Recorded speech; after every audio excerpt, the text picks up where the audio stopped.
Tonight we begin with a king's question mark that for a sounds king's romantic shilling. until you Welcome think about aboard. it for more than 3 seconds.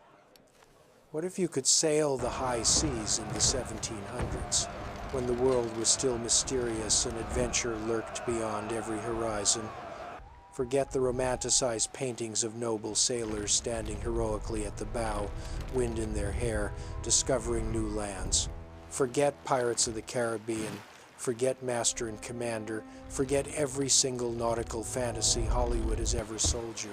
The reality of life as an 18th century sailor was so brutally, viscerally, soul-crushingly awful that it makes modern military boot camp look like a spa vacation.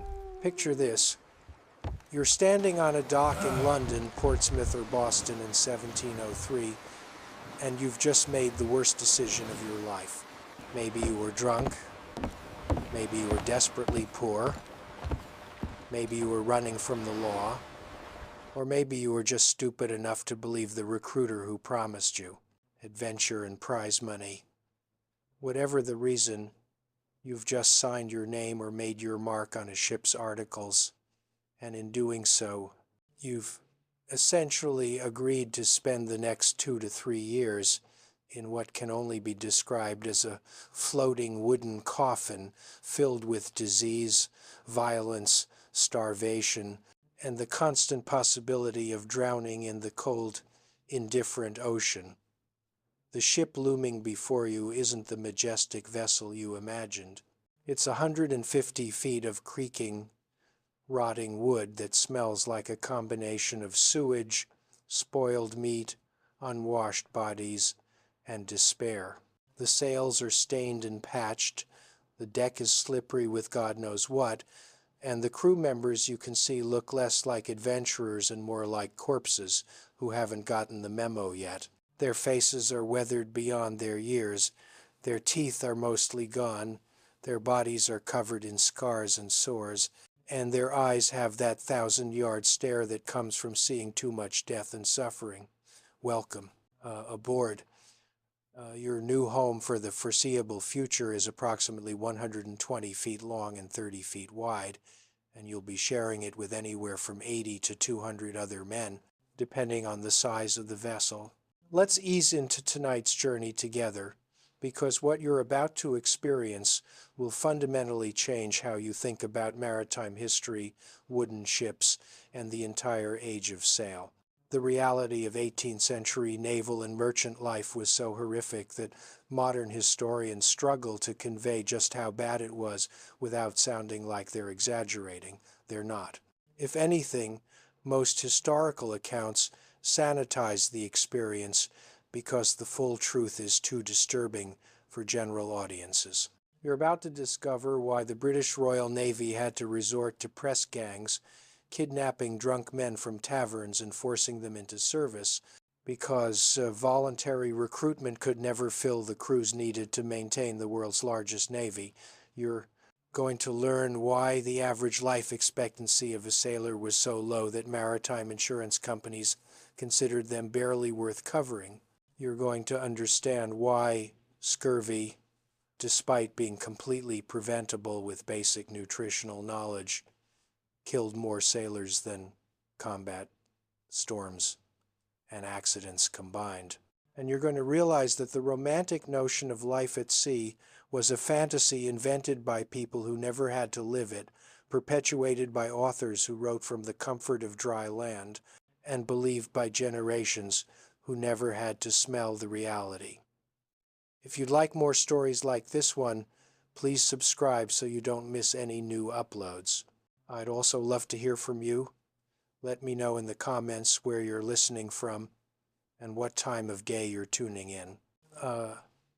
Let's start with your first moments aboard, because the romance dies faster than you can say "shanghaied."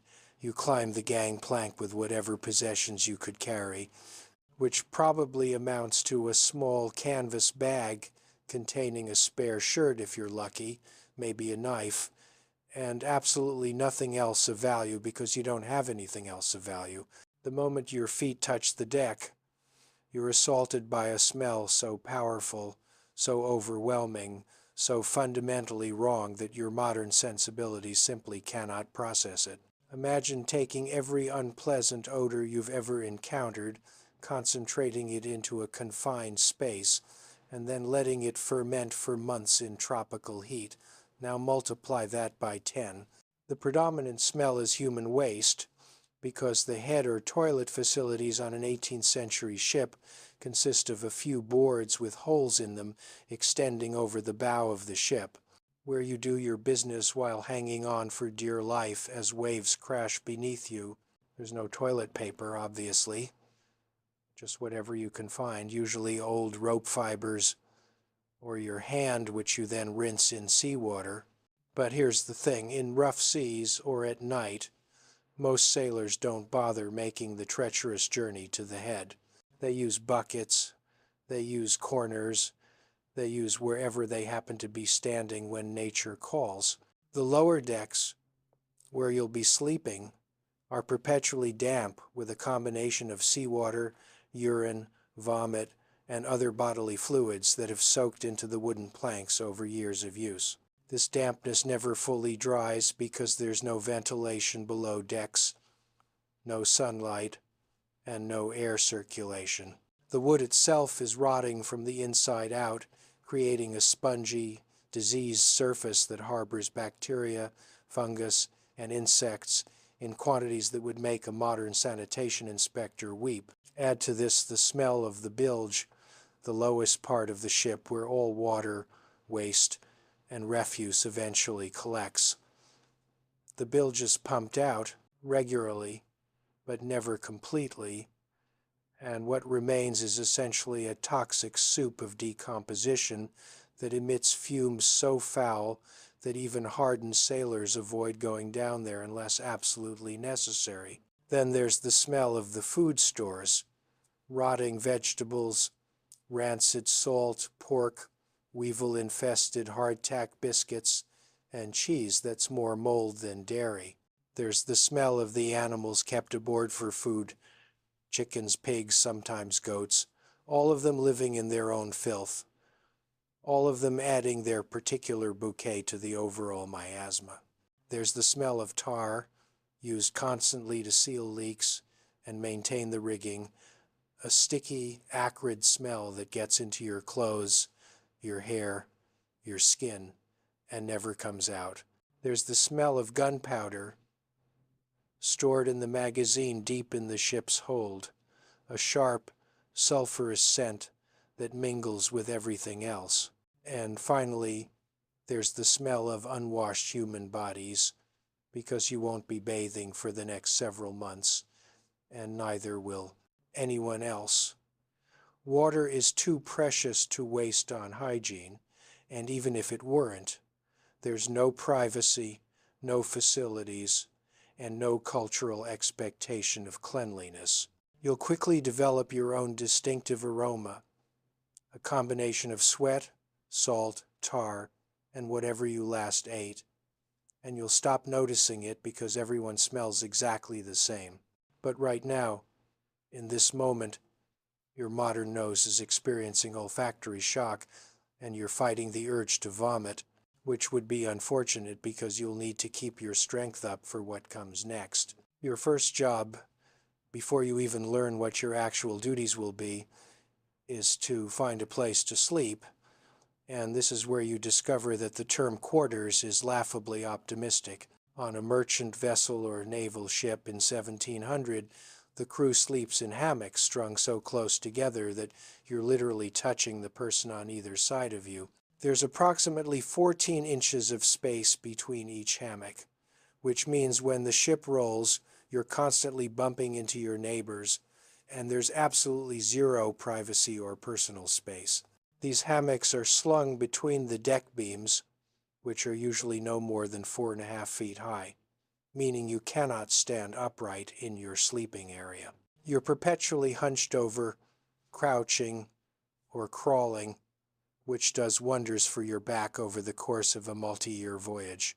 The hammocks themselves are made of canvas and measure roughly 6 feet long by 3 feet wide, which sounds adequate until you realize you have to sleep in a curved position And if you're taller than average, tough luck. You'll be issued one thin blanket made of wool that's probably infested with lice from its previous owner, who most likely died of typhus or dysentery. There are no pillows, no mattresses, no padding of any kind. You sleep in your clothes because you only have one set and you can't afford to have them stolen while you sleep. Your hammock is suspended about 3 feet off the deck, and beneath you is where some of the livestock might be penned, so you're sleeping directly above pigs or chickens, listening to them and smelling them all night. The deck above you is where the officers walk, so you're constantly hearing footsteps, sometimes feeling drips of water or other liquids seeping through the planks onto your hammock. During the day, all hammocks are taken down and stowed because that deck space is needed for other purposes, which means you have no personal space whatsoever, no place to keep belongings, except what fits in your tiny sea chest, which is usually stored in a common area and constantly at risk of being rifled through by your shipmates. Sleep itself is a luxury you rarely experience in long stretches because watches are typically 4 hours on, 4 hours off, with everyone rotating through different shifts, meaning your sleep schedule is perpetually disrupted and you never achieve deep, restful sleep. When you do manage to drift off, you're awakened by the constant noise of a working ship. Bells marking the watches, sailors moving cargo above and below you, officers shouting orders, the groan and creak of the ship's timbers as it moves through the water, the sound of waves crashing against the hull just inches from your head. In storms, the entire experience becomes nightmarish. The ship pitches and rolls violently, your hammock swings wildly, you're thrown against your neighbors, equipment breaks loose and crashes around you, water pours in through leaks in the deck above, and you're terrified that at any moment the ship might capsize or break apart. Sailors regularly fall from their hammocks during rough weather, injuring themselves on the deck or the beams or the cargo stowed nearby. Some suffer broken bones, concussions, or worse. And here's something nobody tells you about hammock sleeping. It's actually pretty difficult to master. The first few nights, you'll probably fall out at least once, to the great amusement of the veteran sailors. You have to learn to balance yourself, to anticipate the ship's movement, to wedge yourself in just right so you don't tumble out when a wave hits. It takes weeks to get truly comfortable, and by then you're so exhausted from sleep deprivation that you could probably sleep standing up. Now let's talk about the food, because if the sleeping arrangements don't kill you, the diet certainly will try. Your daily ration as an 18th century sailor is calculated not for optimal nutrition or enjoyment, but for maximum preservation and minimum cost. The basic staples are hardtack, salt pork or salt beef, dried peas or beans, and on a good ship, maybe some oatmeal and a tiny bit of butter or cheese. Let's start with hardtack, which will become your constant companion and the bane of your existence. Hardtack is essentially flour and water baked into rock-hard biscuits about 1/2 inch thick and 4 inches square. They're deliberately made without salt or fat because those ingredients would cause them to spoil, and these biscuits need to last for months or even years. When fresh, hardtack is merely extremely hard and bland, requiring you to soak it in water, coffee, or soup before you can eat it without breaking your teeth. But hardtack is never fresh. By the time you're eating it, these biscuits have been stored in the hold for months, absorbing moisture, developing mold, and most importantly, becoming infested with weevils. These are small black or brown beetles that lay eggs in the flour before it's even baked, and by the time you're eating your ration, each biscuit contains dozens of weevils, their larvae, and their excrement. Veteran sailors learn to tap their hardtack on the table to knock out the weevils before eating, or they eat in the dark so they don't have to see the infestation. Some sailors actually prefer weevil-infested hardtack because it means there's some protein in their diet, and the weevils have partially broken down the rock-hard biscuit, making it easier to chew. You'll eventually reach this level of desperation too. The salt meat is somehow even worse. Beef or pork is preserved by packing it in barrels with massive amounts of salt, turning it into a leathery, gray, nearly inedible substance that barely resembles meat. The salt content is so high that the meat must be soaked in water for hours before cooking, and even then it's tough, stringy, and tastes primarily of salt and rancidity. The meat has usually been in the barrel for 6 months to a year, and the quality was questionable to begin with, coming from the oldest, toughest animals available. Sometimes you'll find pieces that are more bone than meat, or that have gone slimy despite the salt, or that contain things you'd rather not identify. The salt beef is often so hard that sailors carve it into jewelry or small decorative items because it's more useful as material for craft projects than as food. On Sundays or special occasions, you might get a slightly better ration, perhaps some actual preserved meat that hasn't completely deteriorated, but don't get your hopes up. The dried peas and beans provide some variety, usually boiled into a gray, mushy soup that's seasoned with nothing except the salt from the meat. If you're lucky, there might be some onions or root vegetables early in the voyage before they rot. The butter ration is about the size of a walnut per week, and it's rancid within days of leaving port. The cheese is hard as stone and often more mold than cheese, but again it's protein and calories, so you eat it. Fresh water is stored in wooden casks where it quickly becomes stagnant, developing a green scum and a foul taste. After a few weeks at sea, the water tastes like rotten wood and algae, and you can see things swimming in it. Most sailors prefer their daily ration of beer or rum, not for the alcohol content, although that helps, but because the alcohol keeps the liquid from becoming completely undrinkable. You get about a gallon of beer per day or a half pint of rum, which sounds generous until you realize it's literally the only liquid you can safely consume. Your actual job responsibilities depend on your rank and experience, but let's assume you're starting at the bottom as an ordinary seaman, which means you're essentially a manual laborer whose workplace happens to be constantly moving, often violently, and can kill you in about 500 different ways. Your day begins with your watch assignment, and the ship operates on a system of watches that never stops, because a sailing ship always needs crew members actively working to keep it moving, safe, and afloat. The watches are typically divided into 4-hour shifts, though some ships use a more complex system with shorter dog watches to rotate the schedule. When you're on watch, you're working constantly. There's no sitting down, no breaks, no checking your phone, which doesn't exist anyway.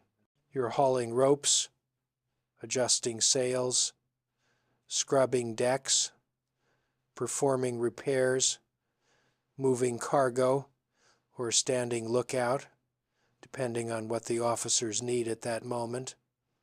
The physical labor is brutal and relentless.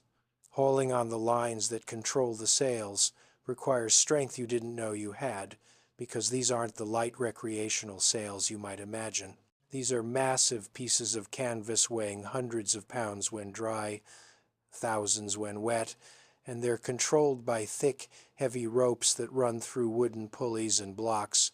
When the officer shouts to adjust a sail, you and a dozen other men grab the line and pull, heaving with all your strength, your hands getting torn up by the rough rope fibers, your back screaming in pain, your feet slipping on the perpetually wet deck. Some maneuvers require you to climb the rigging, ascending rope ladders that swing and sway with every movement of the ship, climbing 60, 80, sometimes over 100 feet above the deck to the yardarms where the sails are attached, Up here, the ship's movement is magnified tremendously. Even in relatively calm seas, the mast describes huge arcs through the air, and you're holding on with one hand while using the other to work with the heavy, stiff canvas, trying to reef or unfurl sails while the wind tears at you and the ship lurches beneath you. There are no safety harnesses, no guardrails, just a single rope called a foot rope that you stand on while leaning over the yardarm. Men fall regularly. Sometimes they hit the deck and die instantly. Sometimes they miss the deck and hit the water, which is actually worse because the ship doesn't stop, and by the time anyone could organize a rescue, the fallen sailor is so far behind that he'll never be found, left to drown or die of exposure in the vast, empty ocean. This happens so often that it barely merits a mention in the ship's log. In storms, the work becomes exponentially more dangerous and exhausting. When a gale hits, all hands are called on deck, regardless of whether it's your watch, and you're immediately sent aloft to take in sails before they tear themselves apart or capsize the ship. This means climbing the rigging in complete darkness, in driving rain, in winds so strong you can barely hold on, with waves crashing over the deck below you and the ship rolling so violently that sometimes the yardarms actually dip into the water. You're soaked, freezing, exhausted, and terrified, but you still have to work the sails, gathering the heavy, wet canvas and tying it to the yardarms with frozen fingers that can barely grip anything. This can go on for hours or even days if the storm is severe enough, with no rest, no food, no relief, just constant desperate work to keep the ship from sinking or breaking apart. Let's talk about the discipline system, because you need to understand that an 18th century sailing ship is essentially a floating totalitarian state where the captain has absolute power over your life and death. The moment you signed those articles, you surrendered virtually all rights and entered a system of control so strict and brutal that it makes modern military discipline look gentle.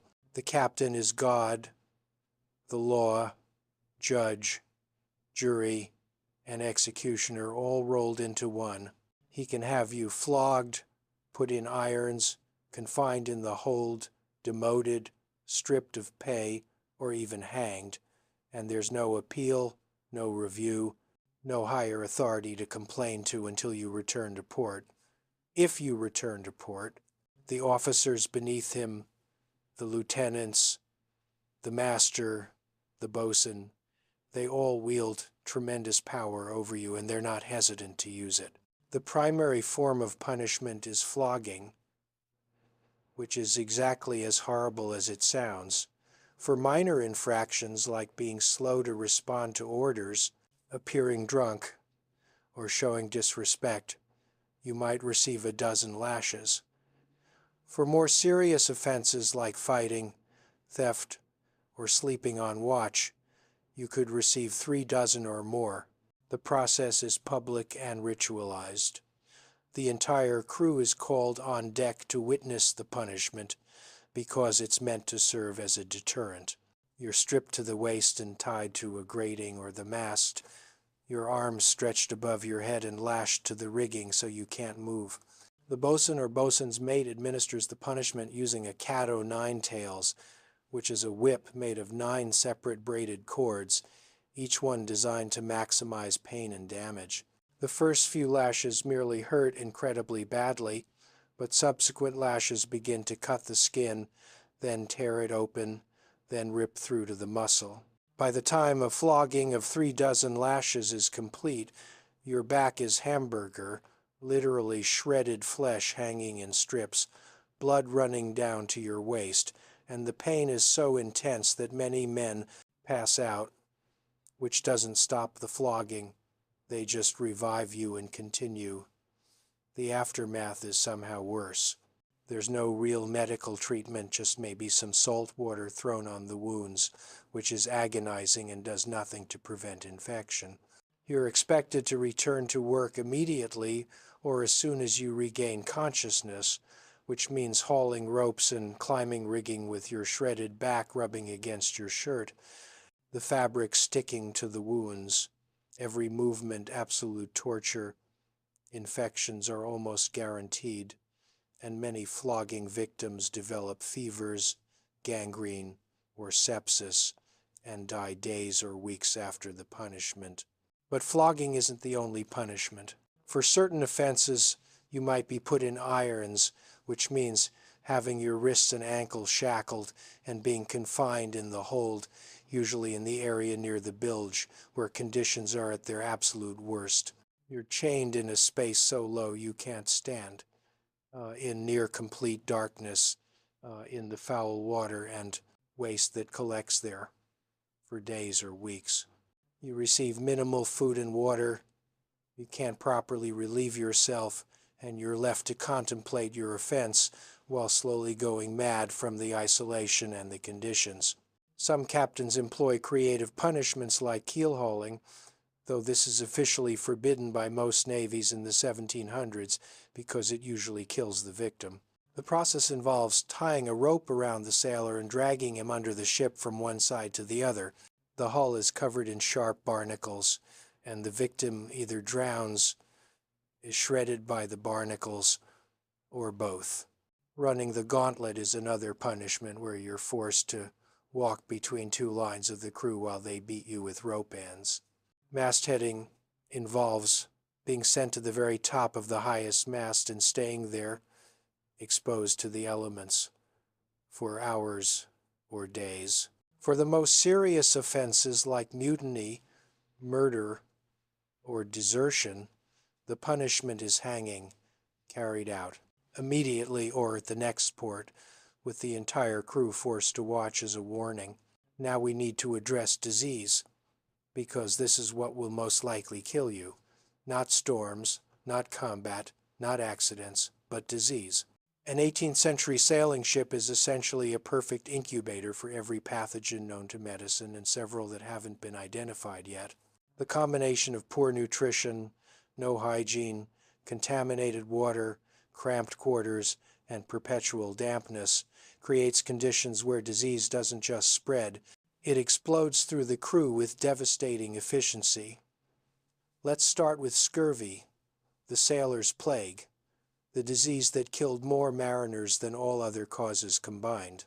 Scurvy is caused by vitamin C deficiency, and on a ship where fresh fruits and vegetables disappear within days of leaving port, every single person aboard is slowly developing scurvy, whether they know it or not. The symptoms begin subtly after about 3 months without vitamin C. You feel tired, more than usual. Your gums start to swell and bleed. Your old wounds, injuries that healed years ago, begin to reopen spontaneously. Your teeth loosen and start falling out. Bruises appear without cause, spreading across your skin in purple and black patterns. You develop a distinctive smell, a sweet, putrid odor that other sailors recognize immediately. As scurvy progresses, the symptoms become nightmarish. Your legs swell grotesquely, the skin splitting open to reveal massive hemorrhages beneath. Your gums rot away, leaving your teeth hanging by threads of tissue.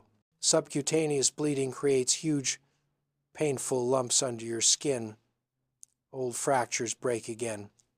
Your immune system fails completely, leaving you vulnerable to every other disease aboard ship. The psychological symptoms are almost as bad: depression, hysteria, paranoia, and eventually death. The truly horrifying part is that everyone knows how to prevent scurvy. Citrus fruits, sauerkraut, even spruce tea contain enough vitamin C to prevent it, but institutional inertia, bureaucratic incompetence, and simple cheapness mean that effective antiscorbutics aren't standard issue on most ships until the late 1700s or early 1800s. Then there's typhus, spread by lice and you are absolutely covered in lice. Everyone is. The lice live in your clothes, your hair, your bedding, and there's no way to get rid of them. Typhus starts with a high fever, headache, and a distinctive rash. The fever climbs higher and higher, often reaching 105 degrees Fahrenheit. You become delirious, barely conscious, your body burning itself up. The mortality rate is somewhere between 10 and 60%, depending on the strain and the victim's overall health, which is terrible because you're already malnourished and exhausted.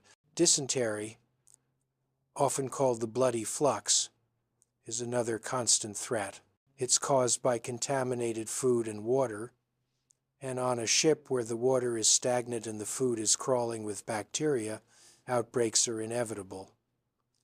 The symptoms are exactly what you'd expect: severe diarrhea with blood and mucus, cramping, dehydration, fever. In the cramped, filthy conditions aboard ship, dysentery spreads instantly, sometimes affecting half the crew simultaneously.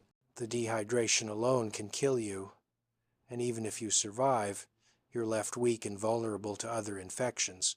Typhoid fever, transmitted through fecal contamination of food and water, which happens constantly aboard ship, presents with high fever, abdominal pain, rose-colored spots on the chest, and in severe cases, intestinal perforation and death. Yellow fever in tropical waters causes jaundice, black vomit, and hemorrhaging from every orifice. Malaria, picked up in ports, gives you recurring fevers, chills, and anemia that can last for years. Smallpox, before widespread vaccination, could wipe out half a crew in a single outbreak. Tuberculosis, spread through the cramped quarters where you're breathing recycled air from 200 other men, causes a slow, wasting death characterized by bloody coughs, night sweats, and gradual suffocation as your lungs fill with fluid and scar tissue. Pneumonia, inevitable in the damp, cold conditions below deck, can progress from a simple cold to death within days. The lack of proper medical care means that even minor infections become life-threatening. That small cut you got hauling rope? Without antibiotics, it can easily become infected, then gangrenous, then septic, and you die from a wound that modern medicine would treat with a Band-Aid and some topical antibiotic. The ship's surgeon, if there even is one, has minimal training, usually limited to barber surgeon skills acquired through apprenticeship rather than formal medical education. His tools are crude: saws for amputation, fleams for bloodletting, forceps for extracting bullets or teeth, and various ointments and poultices of dubious effectiveness. His treatments are based on humoral theory, the idea that illness is caused by an imbalance of bodily fluids, so his primary interventions are bloodletting, purging, and blistering, all of which make you worse, not better. If you need surgery, like an amputation after a splinter injury becomes gangrenous, the procedure is performed without anesthesia beyond perhaps some rum to dull the pain and several strong men to hold you down. The surgeon cuts through your flesh and saws through your bone while you're fully conscious and screaming. Then he might cauterize the wound with a hot iron or boiling tar, and then you're left to either recover or die of shock, blood loss, or infection. The mortality rate for major surgery at sea is staggering, somewhere around 50% or higher. Many sailors, faced with the prospect of the surgeon's attention, choose to simply die of their original condition rather than undergo treatment.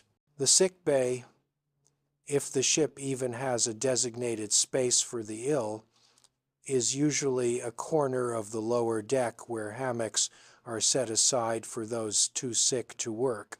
There's no quarantine, no infection control, no sterile technique, no concept of germ theory.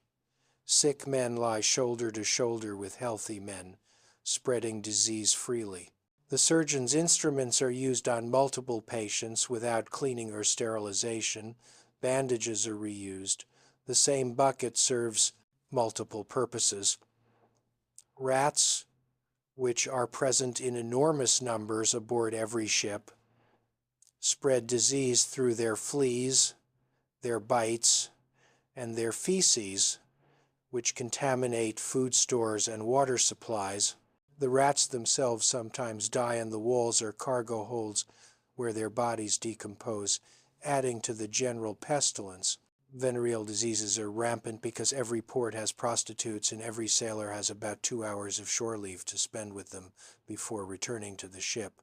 Syphilis, gonorrhea, and other sexually transmitted infections spread through the crew, untreatable and progressive, leading to madness, blindness, and death over the course of months or years. Mental illness is common but completely unrecognized and untreated. The constant stress, fear, isolation, and trauma of maritime life drives men insane. But there's no mental health care, no counseling, no medication. Men who break down are simply considered weak or possessed by demons, and they're either forced to keep working or, in severe cases, confined in irons to prevent them from harming themselves or others. Let's discuss hygiene in more detail, because it's somehow even worse than you imagined. You will not bathe for the entire voyage, not once.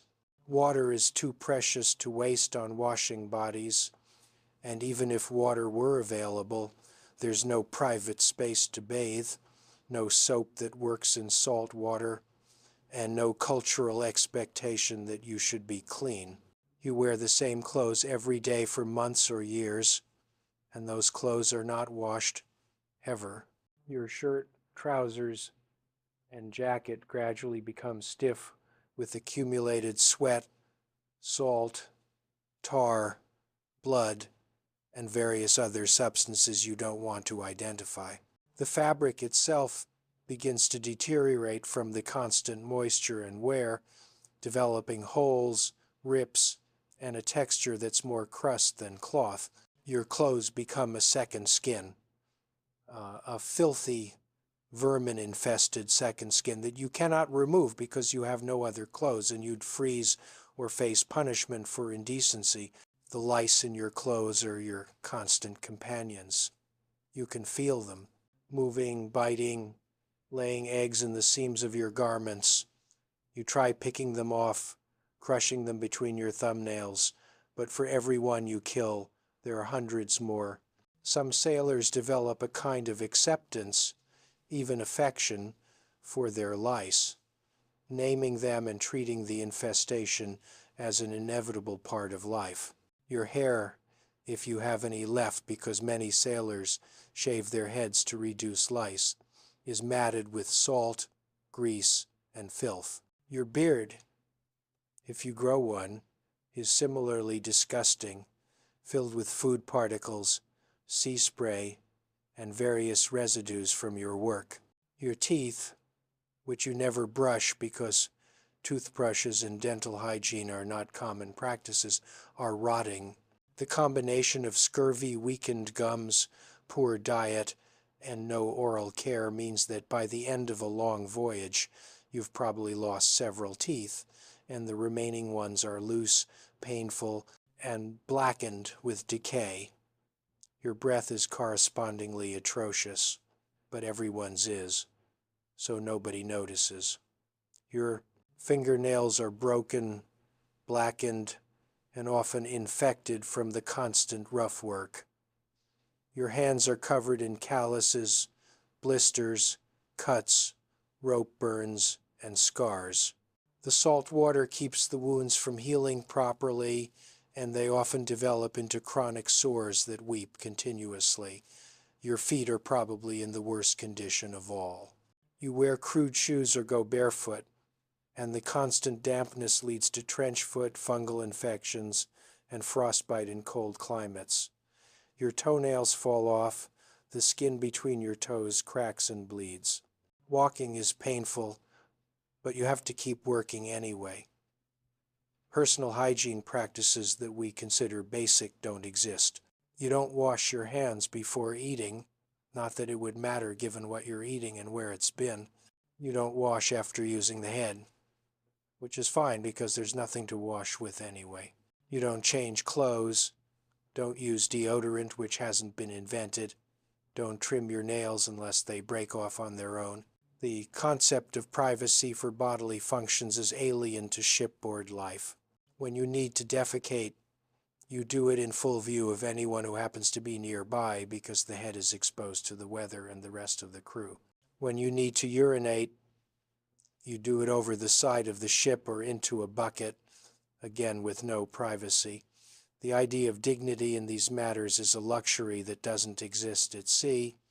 Skin diseases are universal. Everyone has some combination of rashes, sores, fungal infections, and parasitic infestations.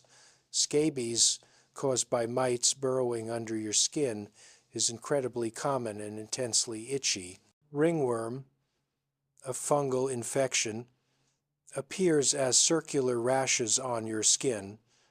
Various forms of dermatitis from constant exposure to irritants, like tar and salt water, create chronic inflammation and pain.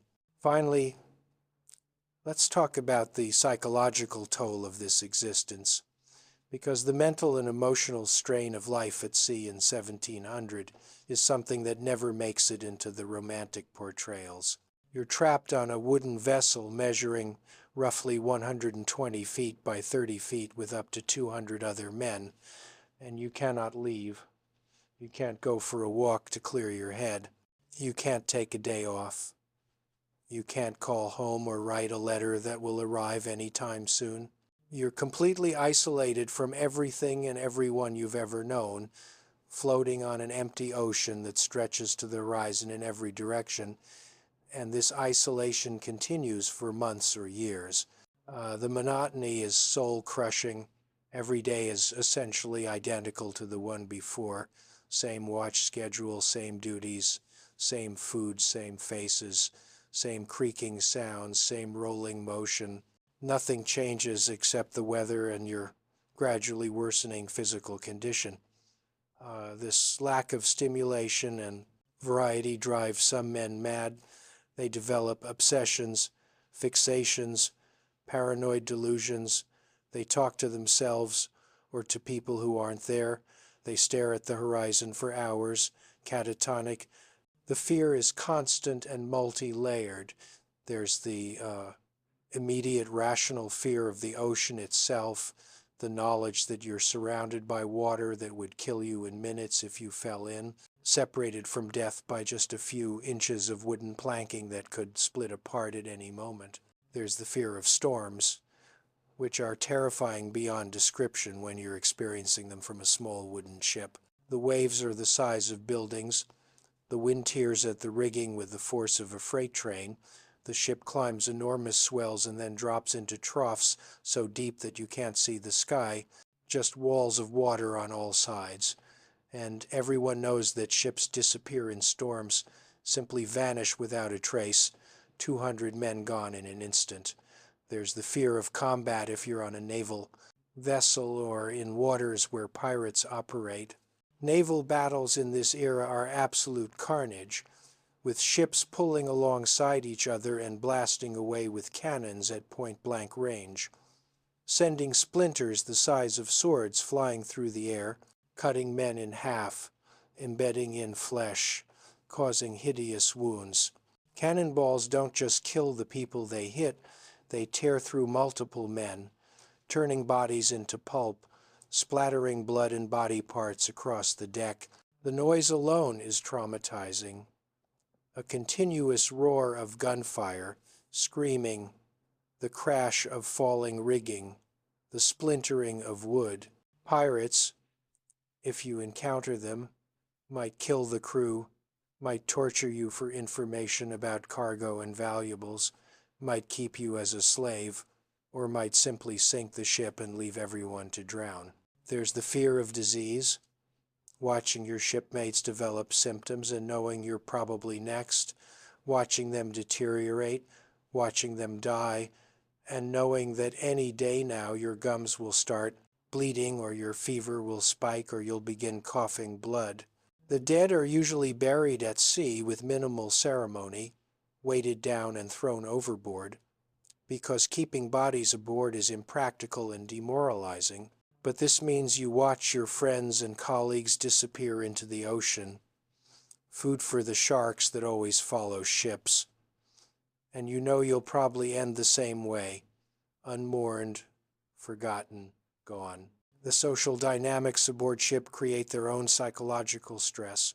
You're living in extremely close quarters with men from various backgrounds, ethnicities, nationalities, and temperaments, all of them as desperate, violent, and unstable as you are. Fights break out constantly over the smallest things: perceived insults, stolen food, gambling debts, unwanted sexual advances, or just general frustration and rage with nowhere else to direct it. Sexual assault is depressingly common in an environment where hundreds of men are confined together for years with no legitimate sexual outlet and a culture that views such violence as an inevitable part of maritime life. Young sailors, ship's boys who might be as young as 12 or 13, are particularly vulnerable, preyed upon by older crew members who face minimal consequences because reporting such abuse would mark you as weak or as a troublemaker, both of which are dangerous labels in this environment. The power dynamics are complex and brutal, with stronger men dominating weaker ones, experienced sailors tormenting newcomers, and officers exercising their authority in ways both official and unofficial. There's a rigid hierarchy aboard ship, and stepping out of your designated place in that hierarchy brings swift and severe punishment. But staying in your place often means enduring abuse, exploitation, and degradation. The gambling that occurs during off-watch hours creates its own problems.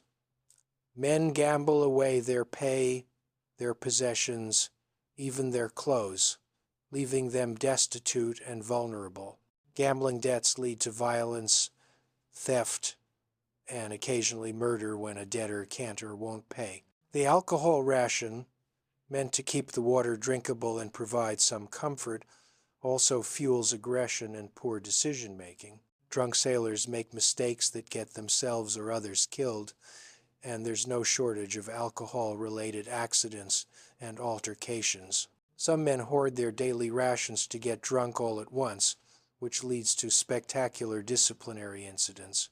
Religious belief provides some psychological comfort for certain sailors, but organized religious services are rare and perfunctory, usually just a brief reading from the Bible on Sundays if the captain remembers or cares. Most sailors develop a kind of fatalistic superstition rather than traditional religious faith, believing in omens, curses, and lucky charms. There are elaborate superstitions about what brings bad luck women aboard ship, which is ironic given that most ships never have women aboard anyway. Starting a voyage on a Friday, seeing certain birds whistling, saying certain words, and countless other taboos that must be observed to avoid disaster. These superstitions provide an illusion of control in an environment where you actually have no control over anything, where your survival depends on weather, luck, the competence of officers, the seaworthiness of the ship, and 1,000 other factors beyond your influence. The knowledge that you're expendable, that your death would barely be noticed, that the ship would continue on without you and another desperate man would take your place, creates a deep existential despair. You're not an individual with rights and dignity. You're a replaceable part in a machine, a tool to be used until broken and then discarded. This dehumanization is enforced through every aspect of shipboard life, from the brutal discipline to the terrible conditions to the officer's casual indifference to your suffering. You watch men die of preventable causes, You see incompetence and cruelty rewarded. You understand that the system doesn't care about you, and this understanding erodes your humanity, turning you into something harder, meaner, more brutal, because you have to become that to survive. The camaraderie that supposedly exists among sailors is real but limited. You form bonds with your watchmates, the men you work alongside every day, but these bonds are forged in shared misery rather than genuine affection. You look out for each other because you have to, because cooperation is survival, but you also know that any of these men would steal from you, betray you, or let you die if their own survival required it. Trust is a luxury you can't afford. The few moments of beauty or joy that occur during a voyage are almost painful in their rarity and brevity. Sometimes you see a sunset that's so spectacular it reminds you that beauty exists in the world, that there's something beyond suffering and toil. But then the moment passes and you're back to the reality of wet clothes, aching muscles, and gnawing hunger. Sometimes the sea is calm and glassy, reflecting the stars in a way that's genuinely awe-inspiring, creating a sense of wonder at the vastness of creation. But then a storm rolls in and you're back to fearing for your life. These moments don't redeem the experience or make it worthwhile.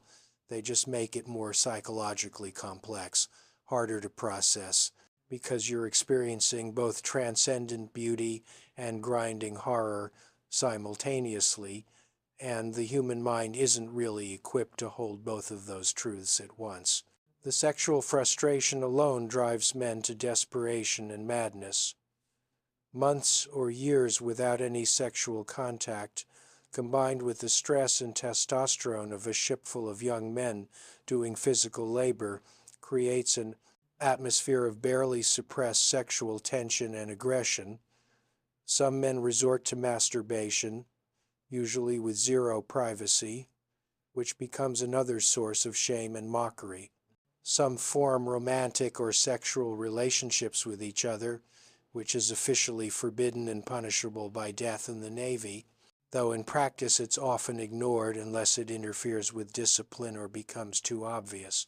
These relationships are complex, sometimes genuinely affectionate, sometimes purely exploitative, and always occurring in the shadows because the consequences of discovery are severe. When the ship finally makes port, which might happen every few months if you're lucky, every few years if you're not, the shore leave is limited, usually measured in hours rather than days, and the port towns know exactly how to extract every penny from desperate sailors. The taverns charge outrageous prices for watered-down alcohol. The prostitutes are often diseased and always expensive. The merchants sell overpriced goods that sailors don't need but buy anyway because it's the only chance to experience commerce and choice and something resembling normal civilian life. Fights break out between sailors from different ships, between sailors and locals, between sailors and press gangs looking to kidnap men for other ships. Shore leave often ends with you broke, hungover, possibly injured, definitely diseased, and being dragged back to the ship by the master-at-arms or the ship's corporals who round up the crew when it's time to sail. The moment the ship leaves port, you're back to the same routine, and any memories of shore fade quickly in the face of renewed hunger, cold, fear, and exhaustion. The pay, which supposedly makes all of this worthwhile, is a joke. An ordinary seaman in 1700 might earn 20 to 25 shillings per month, which sounds like something until you realize that everything is deducted from your pay. Any clothing issued to replace your rotting rags, any medical treatment you receive, any damaged equipment you're blamed for, any fines levied for disciplinary infractions. By the time you actually see any money, assuming you survive to the end of the voyage and the ship's owners actually pay you rather than finding some excuse not to, you might have earned a few pounds for years of brutal labor, disease, and trauma. And that's assuming you weren't on a merchant voyage where the pay is partially based on the cargo delivered, and the cargo was lost in a storm or seized by pirates or rotted in the hold, in which case you might earn nothing at all.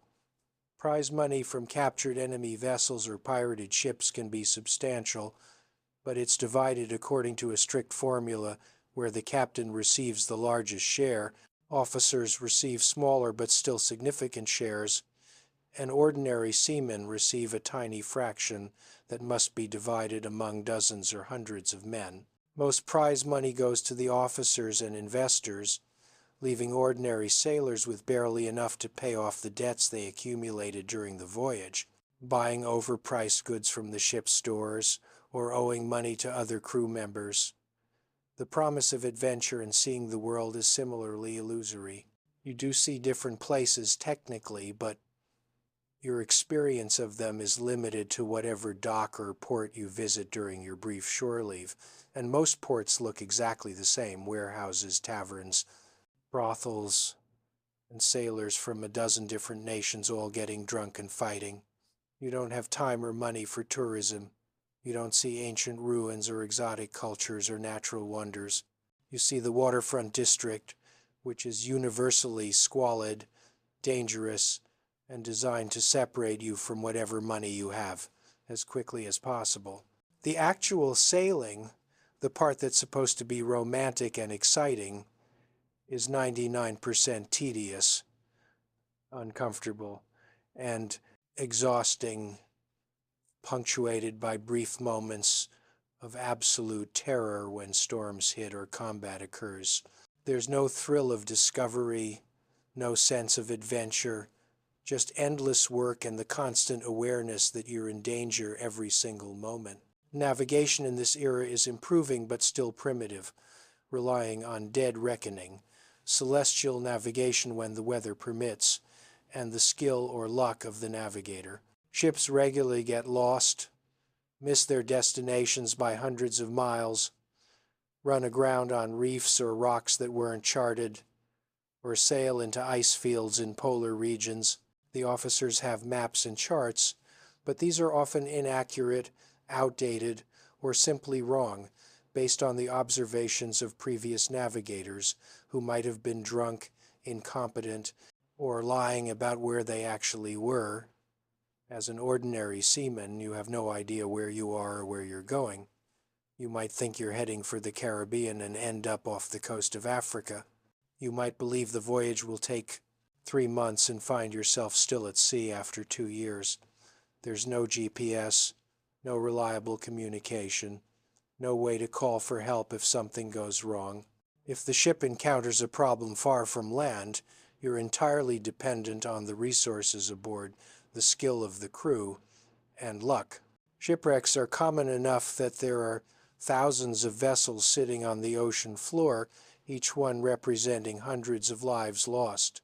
Sometimes ships simply disappear, sail off into the horizon, and are never seen again, and nobody ever knows what happened. Did they sink in a storm? Were they taken by pirates?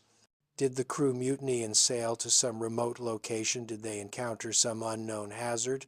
The ocean keeps its secrets, and the families of the lost sailors never get closure, never know how their fathers, husbands, and sons died. For you, as a sailor, this knowledge is always present. You know that you might simply vanish, that your life could end without warning or witness, that nobody would ever know what happened to you, that you just become another name on a list of missing ships, eventually forgotten completely. This existential uncertainty is its own form of psychological torture, especially when the voyage drags on far longer than expected, and you start wondering if the navigator has any idea where you are, if the ship is seaworthy enough to make it to port, if the food and water will last, if you'll ever see land again. Mutiny is rare but not unheard of, and when it happens, it's usually driven by desperation rather than greed or ambition. Crews mutiny when conditions become so intolerable that death seems preferable to continuing under the current leadership, when the captain is so brutal or so incompetent that following his orders means certain death, when the food runs out and the officers still have supplies they're not sharing, when the voyage has gone on far too long and there's no end in sight. The famous mutinies that get written about in history books are spectacular events, but most mutinies are smaller, uglier affairs where half-starved sailors attack their officers and then either take over the ship and sail to some remote location hoping to escape justice, or they're immediately recaptured and hanged. The punishment for mutiny is death, no exceptions, no mercy, and the trials are brief formalities where the verdict is predetermined.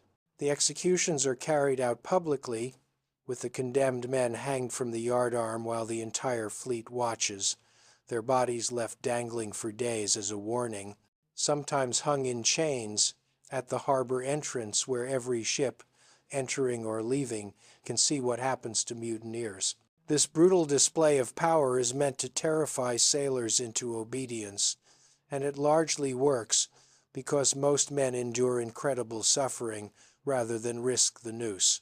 But the threat of mutiny is always present, always lurking beneath the surface of shipboard relations, because the power imbalance is so extreme and the conditions are so terrible that men are constantly calculating whether death by hanging might be preferable to slow death from scurvy, flogging, or drowning. The officers know this too, which is why they maintain such rigid discipline and swift punishment for even minor infractions, because they understand that they're outnumbered 10 or 20 to 1, and if the crew ever decides collectively to rise up, the officers have no chance. This creates a constant tension, a psychological chess game where officers must be harsh enough to maintain authority, but not so harsh that they provoke rebellion, where they must show strength but also occasional mercy, where they must inspire enough fear to ensure obedience, but not so much fear that men decide they have nothing to lose.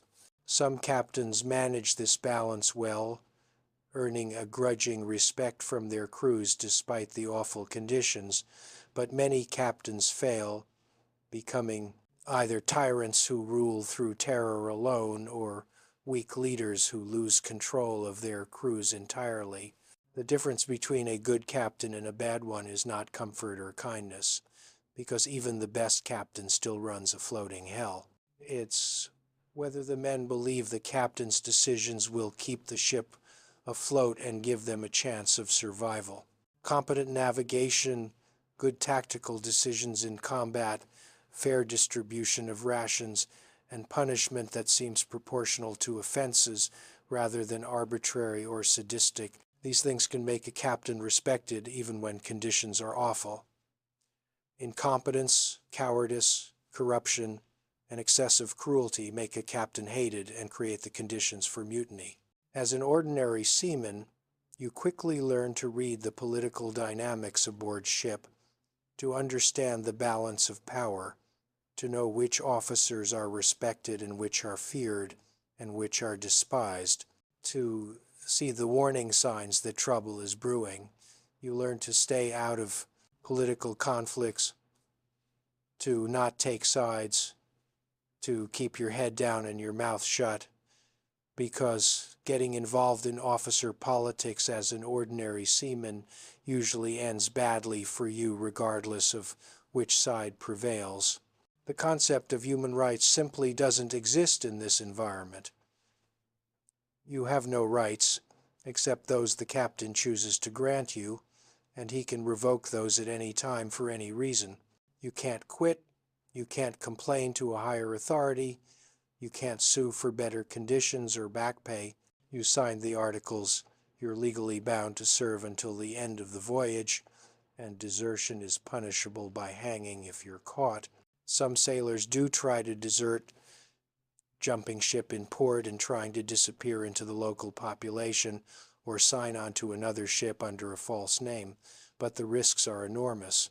Port authorities in major cities keep lists of deserters, and ship captains share information about men who jump ship, so if you're caught, you face not only the punishment for desertion, but also whatever justice the local authorities decide to mete out, and they're not sympathetic to runaway sailors. You might be thrown in a prison that makes the ship look comfortable. You might be pressed into service on another vessel with even worse conditions, or you might simply be handed back to your original ship where you'll be flogged, put in irons, or hanged, depending on the captain's mood and the severity of your offense. Some desperate men choose suicide rather than continue living in these conditions, throwing themselves overboard in the night, hanging themselves in the rigging, or simply refusing to eat until they starve. Suicide is officially a sin and a crime, and if caught attempting it, you face punishment, which is darkly ironic because the punishment for trying to escape through death is potentially more suffering before inevitable death. But some men reach a point where they can no longer endure the physical pain, the psychological trauma, the hopelessness of their situation, and they choose to end it on their own terms rather than wait for disease, drowning, or violence to claim them. The officers generally try to prevent suicides when they can, not out of compassion, but because each lost crew member means more work for everyone else and reduced effectiveness of the ship. But they can't watch everyone all the time, and determined men find ways. The survivors, those who make it through a voyage and return to port alive, are changed fundamentally by the experience. They're physically damaged, with chronic pain from injuries that never healed properly, with scars inside and out, with missing teeth and fingers and sometimes limbs. They're psychologically traumatized in ways that won't be recognized or treated for centuries because the concept of PTSD doesn't exist yet. So they just carry their nightmares and flashbacks and anxiety without understanding what's happening to them or having any tools to cope. Many become alcoholics, using drink to numb the memories and the pain. Many die young from the lingering effects of disease or injury.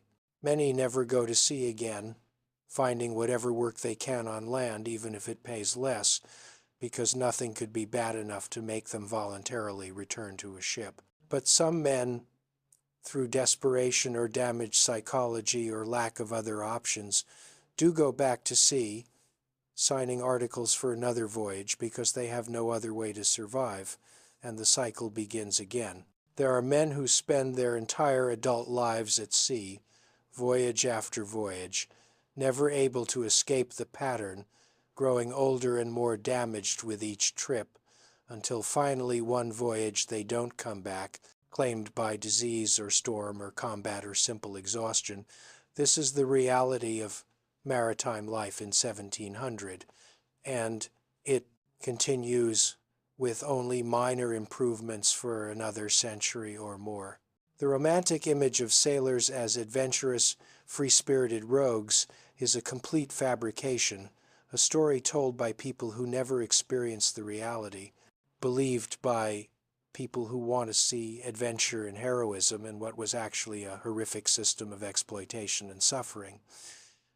The age of sail was not glorious, it was brutal. The men who sailed were not heroes choosing adventure.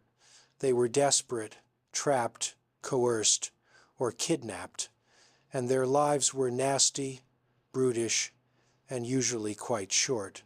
When you think about maritime history, about exploration and trade and naval power, remember that it was all built on the broken bodies and destroyed minds of countless sailors whose names nobody remembers, who died in agony far from home, who endured suffering that we can barely imagine from our comfortable modern perspective.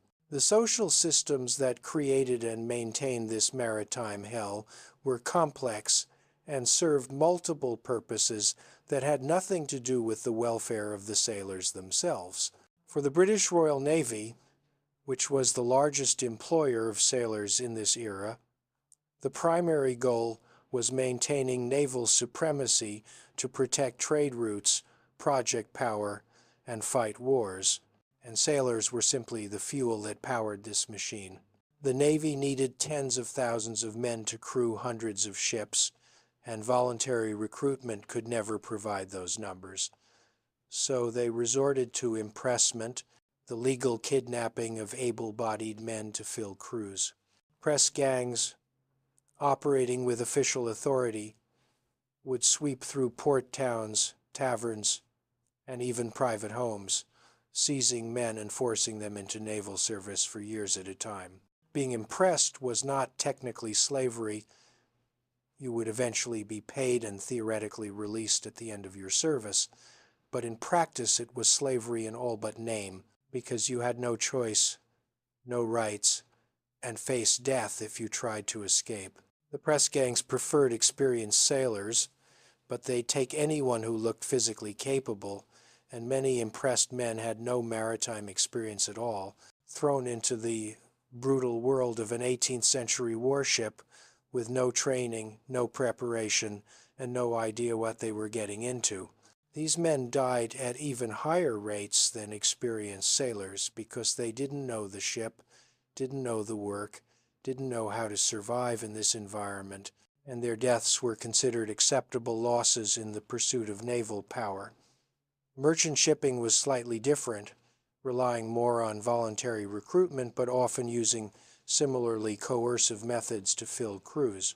Recruitment agents, who received bounties for each man they signed, would deliberately get potential sailors drunk and then have them sign articles while too intoxicated to understand what they were agreeing to. They'd make promises about pay, conditions, and voyage length that were complete lies. They'd recruit in areas of extreme poverty where men had no other options. They'd target criminals offered the choice between prison or signing aboard ship, which wasn't really a choice at all. The shipping companies and merchants who owned these vessels had one goal: profit. Crew welfare was not even a consideration, except insofar as dead or incapacitated, sailors reduced the ship's effectiveness and thus profitability. The captains were incentivized to cut costs wherever possible, which meant buying the cheapest food, providing the minimum equipment and supplies, pushing crews to work harder and longer, and accepting higher mortality rates if it meant faster voyages or greater cargo capacity. There was no regulation of working conditions, no safety standards, no requirements for adequate food or medical care, no accountability for captains who abused or killed their crews. The legal systems of the era treated sailors as a class apart, subject to different laws and enjoying fewer protections than even the poorest land-based laborers.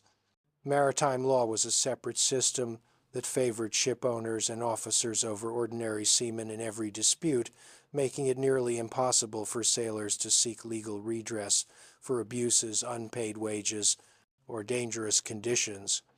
In theory, sailors could file complaints with admiralty courts when they returned to port, but in practice these courts rarely sided with sailors over officers or owners, and filing a complaint marked you as a troublemaker, making it difficult to find work on future voyages.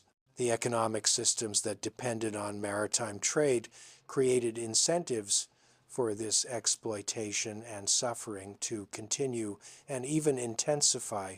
Global commerce in the 1700s was expanding rapidly, with European powers competing for control of trade routes, colonies, and resources around the world. And all of this expansion required ships, lots of ships, which required sailors, lots of sailors. And the economic value of the cargo being transported was so much greater than the economic value of the men transporting it that their suffering was simply not a factor in any calculation. A shipload of sugar, tobacco, or tea could be worth thousands or tens of thousands of pounds, while the entire crew's annual wages might total a few £100. So from a purely economic perspective, the crew was the least valuable part of the entire enterprise. more easily replaced than the cargo, and certainly more replaceable than the ship itself. This economic logic created a system where sailors were treated as disposable, where their deaths and injuries were factored into business plans as acceptable losses, where no investment in their welfare could be justified because they were too cheap to make their survival economically relevant. The shipping companies would rather let sailors die of scurvy and recruit replacements than spend the small amount of money required to provide citrus fruits or sauerkraut. They'd rather accept the inefficiency of sick and dying crews than invest in better food, cleaner water, or more humane conditions. They'd rather deal with occasional mutinies and desertions than improve conditions enough to make voluntary service attractive. The system worked from the perspective of the owners and merchants and naval authorities because ships continued to sail, cargo continued to be delivered, wars continued to be fought, and the supply of desperate men willing or forced to serve as sailors never ran out. The human cost was enormous, but externalized, borne entirely by the sailors themselves and their families, who received no compensation when their fathers and husbands and sons died at sea, no pensions, no acknowledgement, nothing. Widows and orphans of dead sailors simply had to cope with poverty and loss as best they could, often ending up in workhouses or resorting to begging, prostitution, or crime to survive.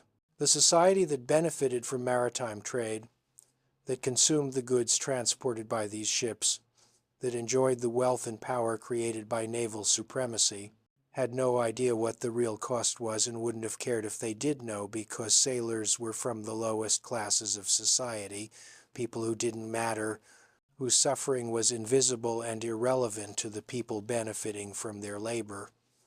This class dimension is crucial to understanding why these conditions persisted for so long.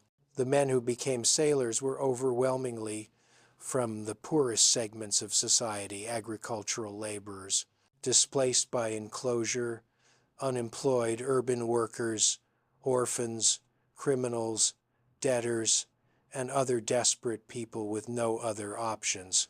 These were people without political power, without education, without any means to advocate for themselves or organize for better conditions.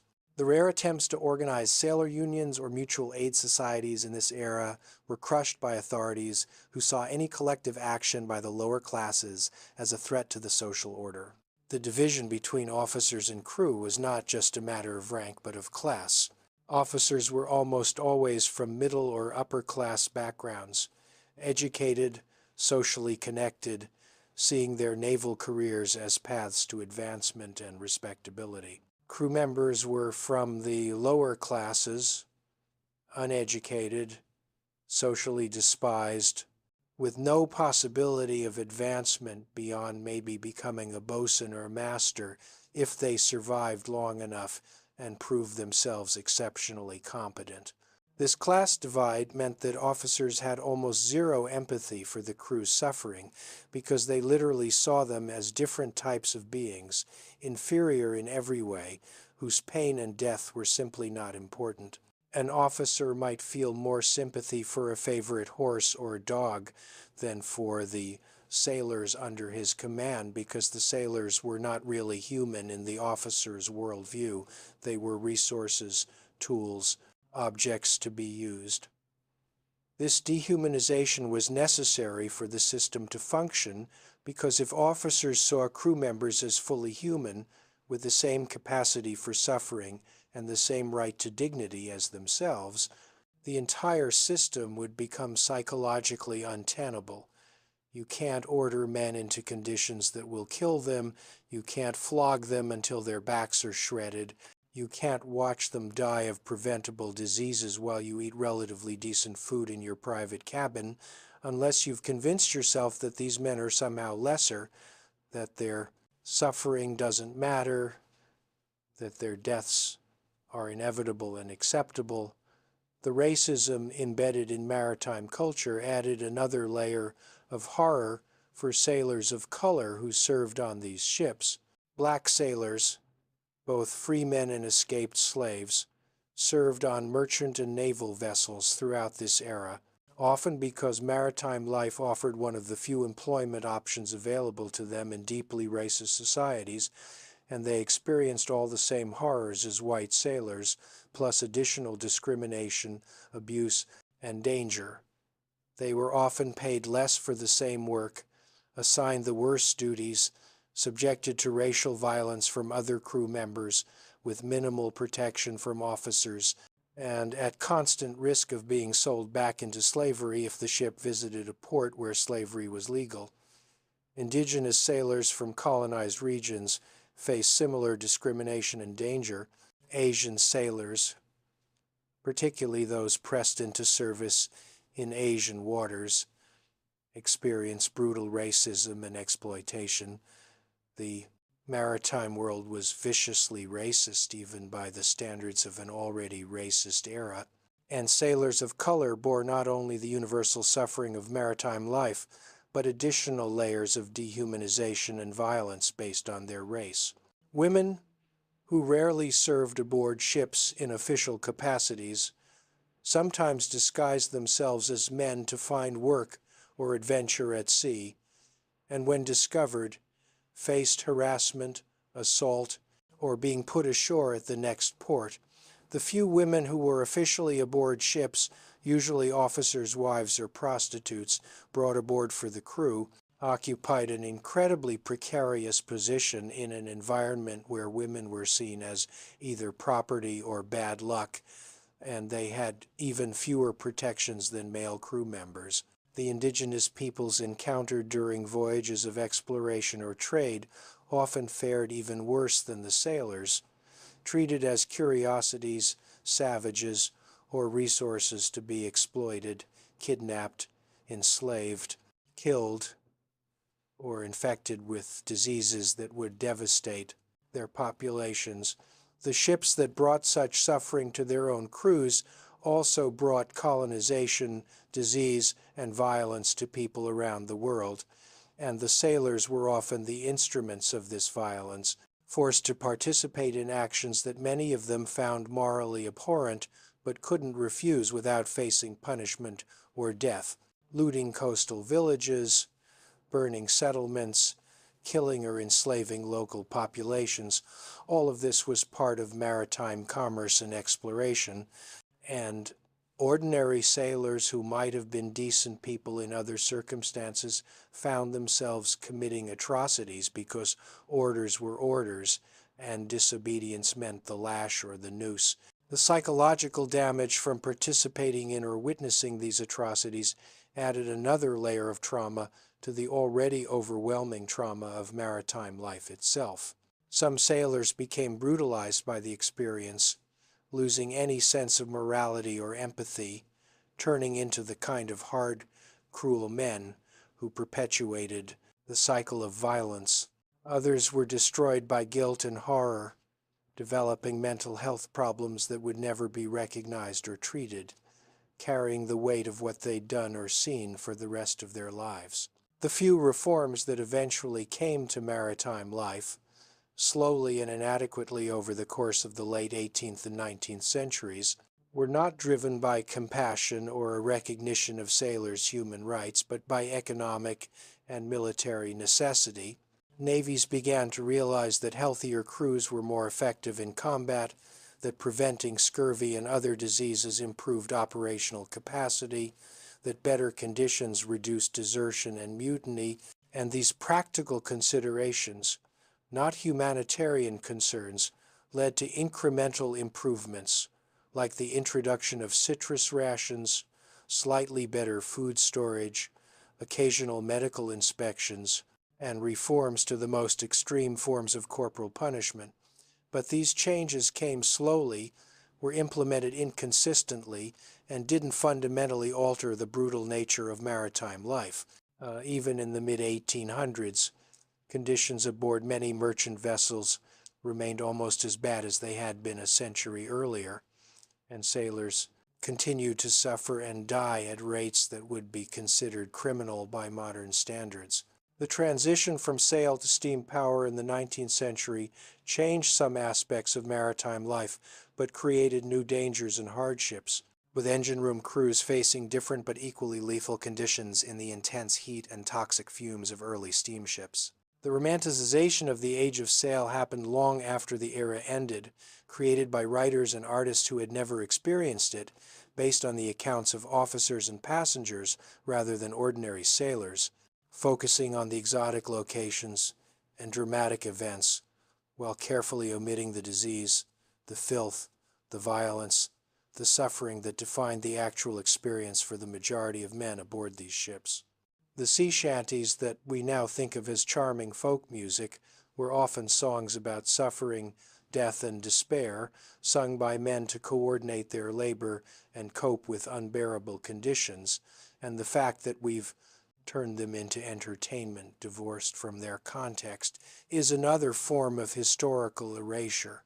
The golden age of sail was only golden for the tiny minority who profited from it, the merchants and ship owners and successful officers who built fortunes on the broken bodies of their crews, the consumers who enjoyed cheap imported goods without knowing or caring about how those goods arrived, the nations that built empires through naval power without acknowledging that this power was purchased with the lives of poor men who had no choice. For the ordinary sailors, for the vast majority of men who actually lived and died aboard these ships, there was nothing golden about it. It was simply hell, an avoidable hell, a hell created and maintained by human choices, by economic systems that valued profit over people, by class systems that saw some humans as inherently less valuable than others, by a society that was willing to consume the benefits of maritime trade and naval power without confronting the human cost. Understanding this reality doesn't diminish the impressive technical achievements of the age of sail, the navigational breakthroughs, the exploration of the world, the development of international trade networks, but it does require us to acknowledge that these achievements were built on a foundation of systematic human suffering, that every cargo delivered, every naval victory, every new territory explored represented not just technical skill and courage, but also disease, death, and exploitation on a massive scale. The sailors who survived these voyages and tried to tell their stories were often not believed, their accounts dismissed as exaggerations or the complaints of weak men, because the truth was too uncomfortable for a society that preferred the romantic fiction. The historical record itself is biased toward the experiences and perspectives of officers, passengers, and observers rather than ordinary sailors, because literacy rates among crew members were low. Few sailors had the time or resources to write memoirs, and when they did, publishers were often more interested in exotic adventures than in the grinding reality of shipboard life. The ship's logs kept by officers recorded navigational data, weather conditions, and major events, but rarely mentioned the daily suffering of the crew, except when it affected the ship's operations. So a sailor dying of disease might not be recorded at all unless his death created a labor shortage, and the circumstances of deaths were often obscured or misrepresented in official records to avoid blame or scandal. Our understanding of maritime history is therefore incomplete and distorted, based largely on sources that had every incentive to minimize or hide the worst aspects of the experience, and recovering the authentic voices and experiences of ordinary sailors requires reading between the lines of official documents, finding the rare personal accounts that survived, and acknowledging that even these sources probably don't capture the full extent of the horror because some experiences are too traumatic to document or because the authors self-censored to avoid being dismissed as unreliable or exaggerating. Modern maritime historians and archaeologists are working to recover more complete and accurate accounts of sailors' lives through various methods, examining skeletal remains from shipwrecks to document disease and injury, analyzing provision records and ship designs to understand living conditions, comparing accounts from different sources to identify patterns, and taking seriously the accounts of common sailors that previous generations of historians dismissed or ignored. This work reveals that, if anything, the popular understanding of maritime life has been too generous, that the reality was even worse than previously acknowledged, that sailors suffered more, died younger, and experienced more systematic exploitation than we thought. The shipwrecks scattered across the ocean floor, when properly studied, tell stories of catastrophic loss, of ships that sank suddenly, taking all hands with them, of long, slow deaths from starvation and thirst after ships became disabled far from land, of diseases that killed crews before the ship could make port, and these archaeological sites serve as mass graves and monuments to the real human cost of the age of sail. Each timber, each artifact, each human remain represents a person who suffered, who feared, who hoped to survive and return home and instead died in circumstances we can only partly reconstruct. The preservation of authentic maritime history, warts and all, is important not just for historical accuracy but for ethical reasons, because these men deserve to have their true experiences acknowledged rather than erased or romanticized, because understanding the reality of historical exploitation helps us recognize similar patterns in our own time, because honoring the past requires honesty about both achievements and atrocities. When we celebrate maritime exploration and trade and naval victories, we should also acknowledge what made those things possible, who paid the real price, whose suffering was considered acceptable, and why a society would create and maintain systems that destroyed so many lives for profit and power. The legacy of the Age of Sail includes not just the technical innovations and geographical discoveries, but also the establishment of global trade networks built on exploitation, the development of labor systems that treated humans as disposable resources, the creation of class and racial hierarchies that justified brutality, and the normalization of conditions that we would now recognize as criminal abuse. These patterns didn't end when sail gave way to steam or when the 18th century became the 19th. They evolved and persisted in different forms. And understanding their historical roots helps us recognize and resist them today. So let's return to you personally standing on that deck in 1703, because understanding the historical context is one thing, but truly grasping what this means for your body, your mind, your daily existence is another. You've been aboard for 3 months now, long enough for the initial shock to wear off and be replaced by a grinding acceptance of your new reality. Your body has changed in ways you never imagined possible. You've lost significant weight because the caloric intake from hardtack, salt, meat, and occasional peas is insufficient for the physical labor you're performing 12 to 16 hours per day. Your muscles, paradoxically, have become stronger in some ways despite the malnutrition developed through constant hauling and climbing and balancing, but this strength is undermined by vitamin deficiencies that make your bones brittle and your connective tissue weak. Your skin has taken on a grayish, unhealthy tone from lack of sunlight below decks and poor nutrition. The sun exposure you do get on deck has burned and weathered any exposed skin until it's leathery and prematurely aged. You look 10 years older than you did 3 months ago. Your hair, if you haven't shaved it off, is stiff with salt and filth, and you've stopped caring what it looks or feels like. The lice are such constant companions that you barely notice them anymore except during the worst infestations when they keep you awake with their biting. Your hands have developed thick calluses on the palms and fingers, but between the calluses are cracks and sores that never heal, constantly reopened by the rough work and exposure to salt water. Your fingernails are broken and blackened. Your feet are in chronic pain from the constant dampness, the rough deck, and the inadequate footwear. You've developed a distinctive sailor's walk, a rolling gait that compensates for the constant movement of the deck, and you'll probably never fully lose this walk even if you return to land, your body permanently adapted to a surface that no longer exists. Your teeth have started to loosen, one of the early signs of scurvy, and your gums bleed when you eat, adding the taste of blood to the already unpleasant taste of your food. You've had several injuries in the past 3 months, none serious enough to kill you, but all painful and imperfectly healed. A rope burn across your shoulder that got infected and left a nasty scar. A crushed finger from a block that swung into your hand.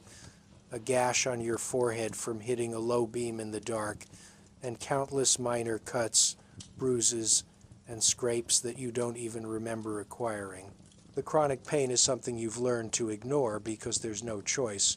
You have to keep working regardless of how much your body hurts, and complaining would be pointless and possibly dangerous. The persistent cough you've developed from the damp air below decks brings up phlegm every morning, and you've started to wonder if this is just your life now or if it's the beginning of something worse like consumption. The diarrhea that everyone aboard experiences periodically has struck you twice, leaving you weak and dehydrated and having to perform your duties while barely able to stand. And the humiliation of not being able to control your bowels while working on deck in front of the entire crew is something you try not to think about. Your mental state is perhaps even more changed than your physical condition.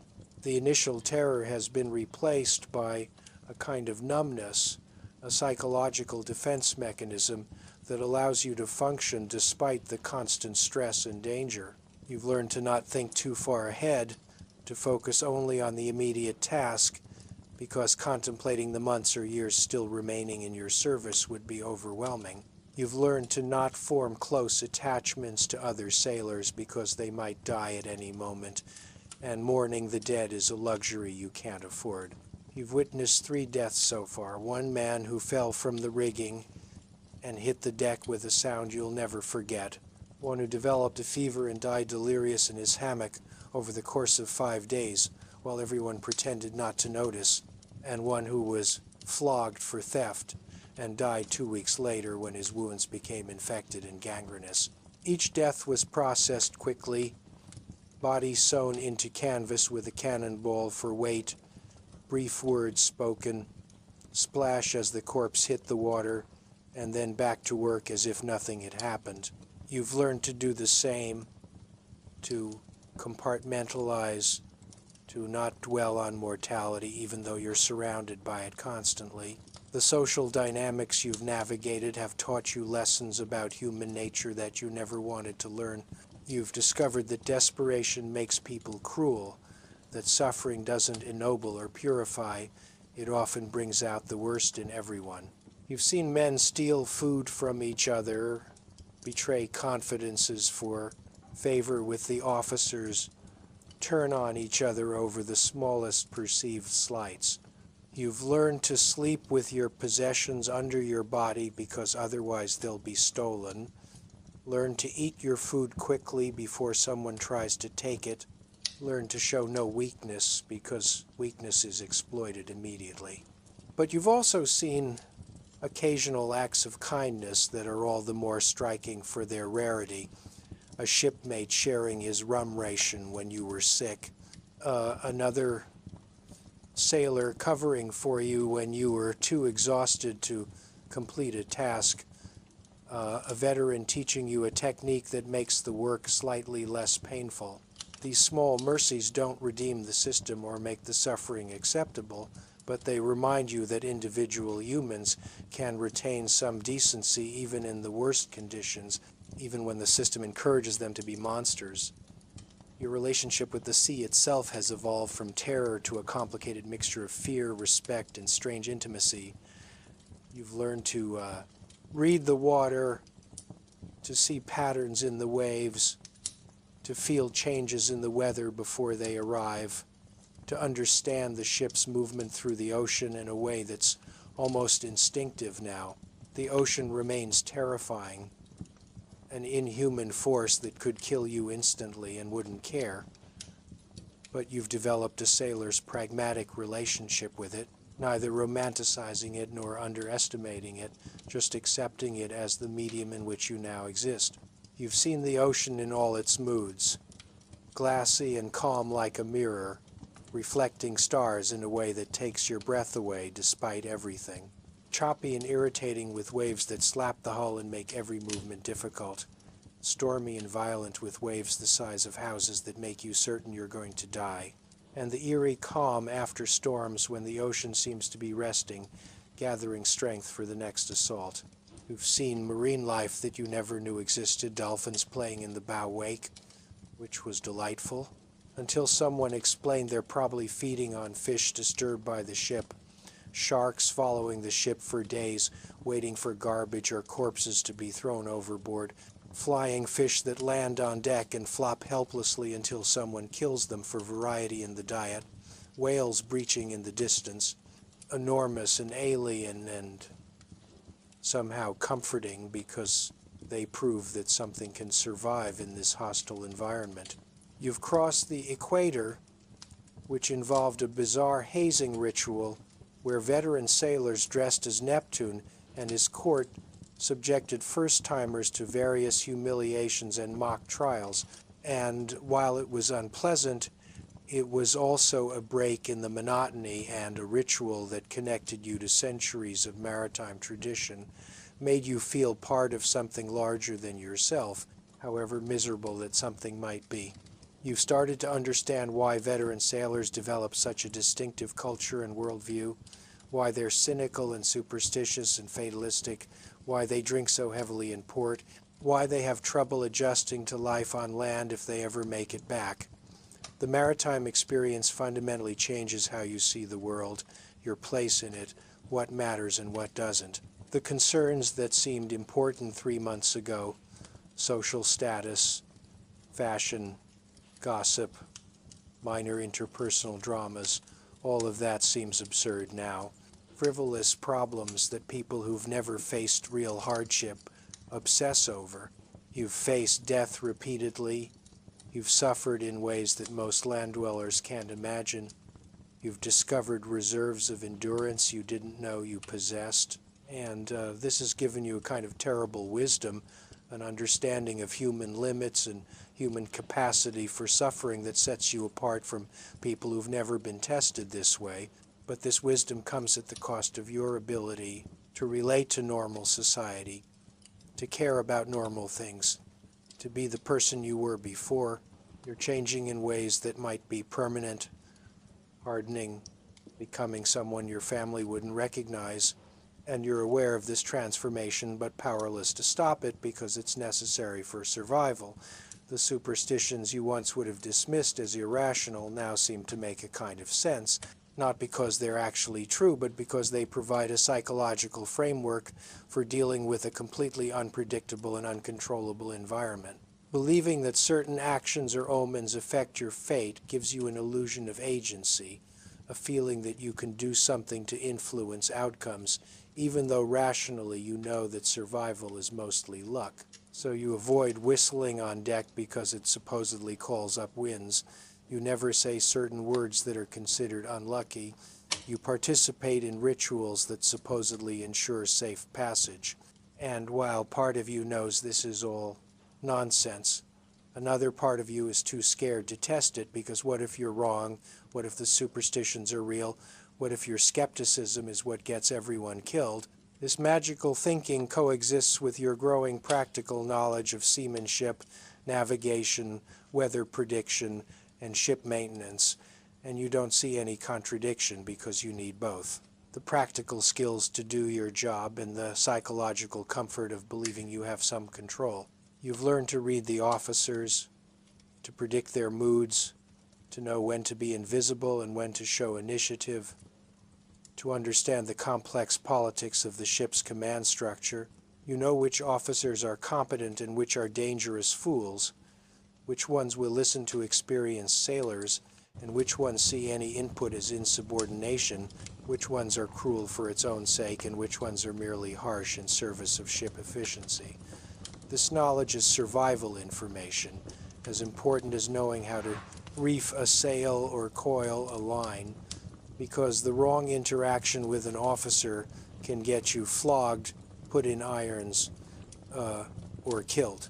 You've learned the ship's rhythms, the daily and weekly patterns of work and rest, the seasonal changes in weather and duties, the long cycles of tedium punctuated by crisis. You know the sounds the ship makes, can distinguish between normal creaking and the ominous sounds that signal damage or danger, can feel through your feet when the ship's movement changes in ways that require attention. The vessel has become an extension of your body in a way, your survival completely dependent on its integrity, your senses attuned to its condition.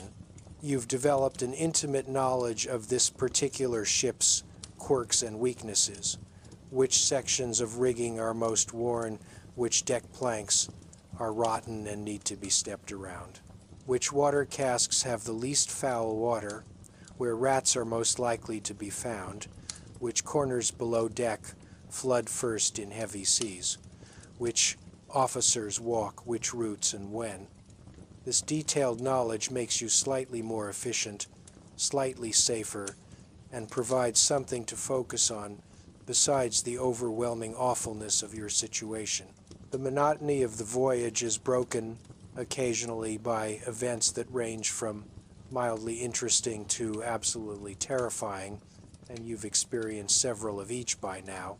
You've been through 2 serious storms, both of which you were certain would kill everyone aboard but somehow didn't, though the second one came close when a wave swept across the deck and carried 3 men overboard, gone in an instant, not even time to scream, and you were holding onto a rope just feet away and could easily have been one of them.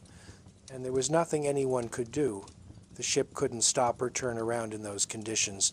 Those men were just gone, and you had to keep working as if nothing happened because the storm wasn't finished with you yet. You've experienced a period of doldrums when the ship sat motionless for 2 weeks in tropical heat, sails hanging limp, the deck so hot you couldn't walk on it barefoot, the air below decks absolutely suffocating, everyone's tempers fraying as the water ration was reduced because nobody knew how long the calm would last. Fights breaking out over nothing. One man going mad from the heat and jumping overboard and swimming away from the ship until he drowned from exhaustion. And the psychological torture of being trapped on a motionless vessel in the middle of the ocean with no wind and no way to move was in some ways worse than the storms, because at least storms are dynamic, at least things are happening. But the doldrums were static despair, time stretching out endlessly with nothing changing and no end in sight. You've seen Street Elmo's fire, the eerie electrical phenomenon where blue light plays along the rigging during storms, and despite knowing there's a rational explanation, it was genuinely unsettling, beautiful and terrifying simultaneously, and you understood why sailors through history have seen it as an omen, good or bad, depending on who's interpreting. You've participated in catching and butchering a sea turtle that was hauled aboard, providing fresh meat for the first time in weeks, and the feeding frenzy as everyone got their small portion was both satisfying and disturbing, seeing how desperate everyone was for food that wasn't salt meat or hardtack. You've witnessed a fight between 2 sailors that escalated to the point where one pulled a knife and stabbed the other, not fatally but seriously, and the aftermath was brutal. The attacker was flogged nearly to death and put in irons, and the wounded man recovered slowly without proper medical care, and everyone understood that the violence could have been any of them because tempers are constantly on edge and there's nowhere to escape from conflicts or cool down. You've experienced the excitement of sighting land after months at sea, the shout from the lookout, everyone rushing to see the distant smudge on the horizon that gradually resolved into an island. And the feeling of relief was overwhelming, even though you knew you probably wouldn't get to go ashore. Just seeing land, knowing it exists, remembering that the ocean doesn't go on forever, was psychologically crucial. You've been through a near miss with another ship in fog, hearing the other vessel before seeing it, the terror as the two ships emerged from the mist, practically on top of each other, frantic efforts to avoid collision, and the realization that if the ships had hit, both would probably have sunk and everyone would have died. Hundreds of people, because of poor visibility and bad timing. You've seen a man die from a tooth infection that spread to his jaw and then his blood, watching him deteriorate over days, his face swelling grotesquely, the fever consuming him, and understanding that something as trivial as a bad tooth can kill you out here because there's no dental care, and infections that would be minor problems on land become death sentences at sea. You've participated in emergency repairs when a storm damaged the mainmast, everyone working frantically to secure the broken timber before it crashed through the deck or went overboard, taking part of the rigging with it, and the adrenaline and terror of working 60 feet above a pitching deck in the dark with broken wood and torn sails and loose ropes whipping around you was the most scared you've been in your life, which is saying something given what you've already experienced. The repair took 12 hours of continuous work, and when it was done and you climbed down, you collapsed on the deck, unable to move for an hour, every muscle trembling from exhaustion and delayed fear. You've learned dozens of knots, not through formal instruction, but through observation and trial and error, because your life depends on ropes staying tied, and a poorly secured line can mean a sail tears loose, or cargo shifts, or someone falls. Your hands tie knots now, without conscious thought. Muscle, memory developed through repetition, and you can work in the dark or in rough conditions, your fingers knowing what to do even when you can't see. You've scraped barnacles off the hull while the ship was careened in a shallow harbor, standing in waist-deep water with sharks circling nearby, using crude tools to chip away the accumulated growth that slows the ship. And the work was backbreaking, and the shark situation was terrifying, but it had to be done because a fouled hull is a slow hull and speed is survival when storms or enemies appear. You've helped load and unload cargo in various ports, which is brutal labor involving moving heavy crates and barrels in tropical heat with no mechanical assistance, just human strength and primitive leverage tools. And you've seen dock workers and sailors crushed by falling cargo, backs broken by excessive weight, fingers and toes lost to pinch points between shifting loads. You've stood watch in various conditions, freezing night watches where you could barely feel your fingers, tropical afternoon watches where the sun was so intense you felt dizzy and sick, storm watches where you were just trying to not get washed overboard, calm watches where the challenge was staying awake despite crushing boredom. You've learned to sleep anywhere, anytime, for however long is available, a skill that seemed impossible at first but became necessary because sleep is rationed by the watch schedule and you take it whenever you can. You've learned to eat anything without really tasting it, to focus on the calories and ignore the flavor or texture or the things moving in the food, because eating is fuel and survival, not pleasure. You've learned to ignore physical discomfort that would have seemed unbearable 3 months ago. Chronic pain, constant dampness, itching from insect bites, raw skin from salt water, the smell of unwashed bodies and rotting matter, all of it just background conditions that you function through because stopping or complaining isn't an option. You've learned to compartmentalize emotions, to not think about home or family or the life you left behind, because those thoughts make everything harder, make you weak, make you vulnerable. You've learned to live entirely in the present moment, focused on the immediate task, not looking backward with regret or forward with hope, just existing in the now because that's all you can handle. This mindfulness isn't enlightenment or spiritual growth. It's a psychological defense mechanism, a way to survive unbearable conditions by narrowing your consciousness to the absolute minimum required for function. You've started to understand why some sailors, given the choice between land and sea, choose to keep going to sea despite everything, not because they love it, but because they've been so changed by the experience that they can't function in normal society anymore, can't relate to people who haven't been through what they've been through, can't adjust to the slow pace and the trivial concerns and the safety of land life. The ship has become a kind of inverse home, a place you know intimately and are utterly trapped in, where you have no comfort but absolute familiarity, where every sight and sound and smell is burned into your memory, but none of it brings any pleasure or peace. You know, you're being damaged in ways that might be permanent, physically and psychologically, but there's no way to stop it, no way to protect yourself except through the hardening process that's already underway, the transformation into someone tougher, meaner, more capable of enduring suffering, and less capable of experiencing joy, connection, or hope. The ship's community, such as it is, has developed its own culture and hierarchies separate from the official rank structure.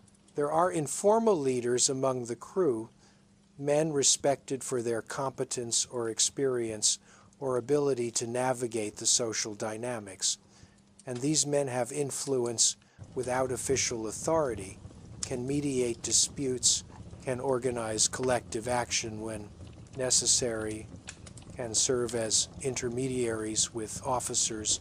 You've learned to recognize these men and to pay attention to their opinions and judgments because they reflect crew consensus, and violating crew norms is dangerous, even if it doesn't technically break official rules.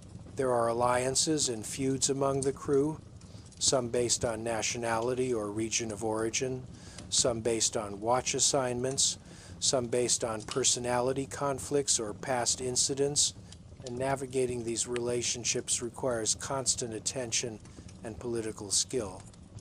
You've made a few tentative friendships, relationships based on mutual assistance and shared suffering rather than genuine affection.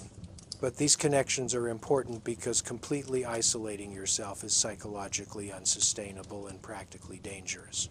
Having someone watch your back, share information, cover for you occasionally, these things can mean the difference between survival and disaster. You've also identified the dangerous men aboard, the bullies and predators who exploit weakness, and you've learned to avoid them, or, when that's impossible, to show enough competence and toughness that they target someone else instead. The guilt from this self-preservation, from essentially throwing others under the bus to protect yourself, is something you try not to think about because there's no alternative. Everyone is doing the same thing. It's how this system works. The sexual dynamics aboard continue to be disturbing and ever-present. You've witnessed assaults, heard things you wish you hadn't, seen the aftermath when younger or weaker crew members are targeted, and the knowledge that there's no real protection or justice for victims is another layer of horror to add to everything else. Some men form consensual relationships, partnerships that provide emotional support and physical comfort despite the official prohibition and the constant risk of discovery and punishment, and these relationships exist in a complicated space between genuine connection and exploitation, between mutual support and simple desperation. You try not to judge because you have no idea what you would do in their situation, how you would cope with years of forced celibacy and emotional isolation, whether you would maintain your moral standards or compromise them for survival and comfort. The questions are too difficult and the answers are too uncomfortable, so you practice the selective blindness that everyone aboard cultivates, seeing what you need to see and ignoring everything else. The class resentment you feel toward the officers has grown stronger as you've observed their vastly better conditions, their private cabins, their superior food, their ability to stay relatively clean, their exemption from the worst labor, and most infuriatingly, their apparent inability to recognize their own privilege or show any gratitude for it. They complain about minor discomforts, they express impatience with crew performance, they seem to genuinely believe they're suffering too, and this disconnect between their perception and reality makes you angry in a way that's dangerous because you can't express it. You just have to swallow it and add it to the growing reservoir of rage and resentment that everyone carries. You understand intellectually that some officers are trapped in this system too, that they may not have chosen this life either, that they're following orders from above just like you are. But emotionally you can't forgive them for having beds and privacy and edible food, while you have none of these things, and you especially can't forgive the ones who are cruel or incompetent because they're causing additional suffering beyond what the system already inflicts. The religious services on Sundays, when they happen, strike you as darkly ironic. The captain or an officer reading from the Bible about God's mercy and the value of human souls while presiding over a system that treats human beings as disposable equipment. And you've lost whatever religious faith you had before because a God who would allow or ordain this kind of suffering is not a God worth worshiping. Some crew members maintain their faith, finding comfort in prayer and scripture, and you don't challenge them because everyone needs whatever psychological support they can find.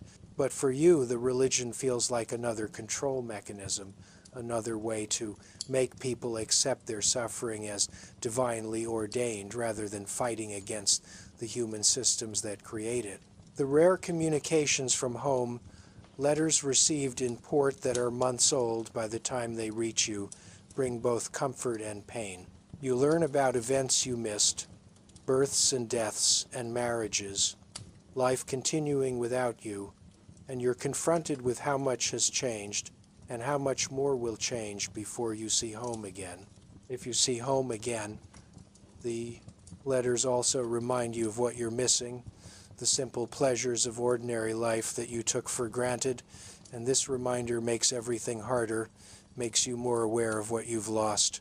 Some sailors stop reading letters, stop maintaining connections with home because the pain of those connections outweighs the comfort, and you understand why, even though you haven't reached that point yet. Writing letters home is its own challenge because you can't tell the truth. You can't describe what you're actually experiencing because it would horrify your family and there's nothing they can do about it anyway. So you write sanitized versions, lies about adventure and interesting sights, omitting the disease and violence and despair, and these lies distance you further from the people you're supposed to be connected to because they don't know you anymore. They know a fictional version you're creating to protect them. The isolation this creates is profound, the knowledge that you can't share your real experience with anyone, that the truth would be incomprehensible or unbelievable to people who haven't lived it, and that even if they believed you, they couldn't help. You're dealing with this alone, along with 200 other men who are also dealing with it alone. All of you isolated together, unable to truly connect, because acknowledging the full horror of your situation would make it unbearable. So everyone maintains their individual defenses, their psychological walls, their careful compartmentalization, and the result is a ship full of men who are together but fundamentally alone, sharing space but not truly sharing experience. The halfway point of the voyage, when you realize you've been aboard for months and have months more to go, is psychologically devastating in a way you didn't anticipate. The beginning of the voyage, you had no idea what to expect. Everything was new and terrible, but at least it was novel. Now you know exactly what to expect every day, stretching ahead identical to every day behind. And the knowledge that this will continue for months or years is crushing. There's no light at the end of the tunnel because the tunnel just keeps going, the end point too far away to provide any real hope or motivation, and you're expected to just keep functioning, keep working, keep surviving without any meaningful goal beyond making it to tomorrow. The purpose of your labor has become abstract and meaningless to you. You're hauling ropes and climbing rigging and scrubbing decks, not to achieve any goal you care about, but simply because not doing so means punishment or death. And this purposelessness is its own form of psychological torture. The knowledge that your suffering serves no end that benefits you, that you're being exploited and destroyed to make other people wealthy or powerful while you receive essentially nothing except the privilege of continued survival. Some sailors try to maintain purpose through pride in competence, through mastering the skills of seamanship and taking satisfaction in work done well, and this helps to some extent, gives structure and meaning to the days. But even this is limited because the work is never appreciated or acknowledged except when it's done poorly. And the best you can hope for is to not be punished, never to be rewarded or recognized or thanked. The concept of the voyage having an end sometimes seems like a lie, a story everyone tells to keep functioning, because the end is so far away and so many men die before reaching it that betting on your own survival seems foolish. You try not to think about the return voyage, about how you'll have to do all of this again in reverse, about how the ship will take on new cargo and sail back, and you'll be subjected to months more of the same conditions, possibly years more if the voyage extends or the ship is reassigned. The future is a black hole that you can't look into without despair, so you try to stay focused on the immediate present, on just getting through this watch, this day, this week, not thinking beyond that, because thinking beyond that is paralyzing. The physical changes to your body have continued and accelerated. Your weight loss has stabilized at a new, lower baseline that leaves you gaunt and weak despite the muscle development from labor. The scurvy symptoms have progressed. Your gums are seriously damaged now, several teeth are loose, and the bruising appears spontaneously and heals slowly. You've had 2 episodes of serious illness, one with fever and delirium that lasted 3 days and could have been typhus or malaria or something else entirely, and one with dysentery that left you so weak you could barely stand for a week. Each illness brings you closer to death, weakens you further, makes you more vulnerable to the next disease, and you're aware that you're in a downward spiral where each insult to your health makes subsequent insults more dangerous. The cumulative damage to your body might be permanent.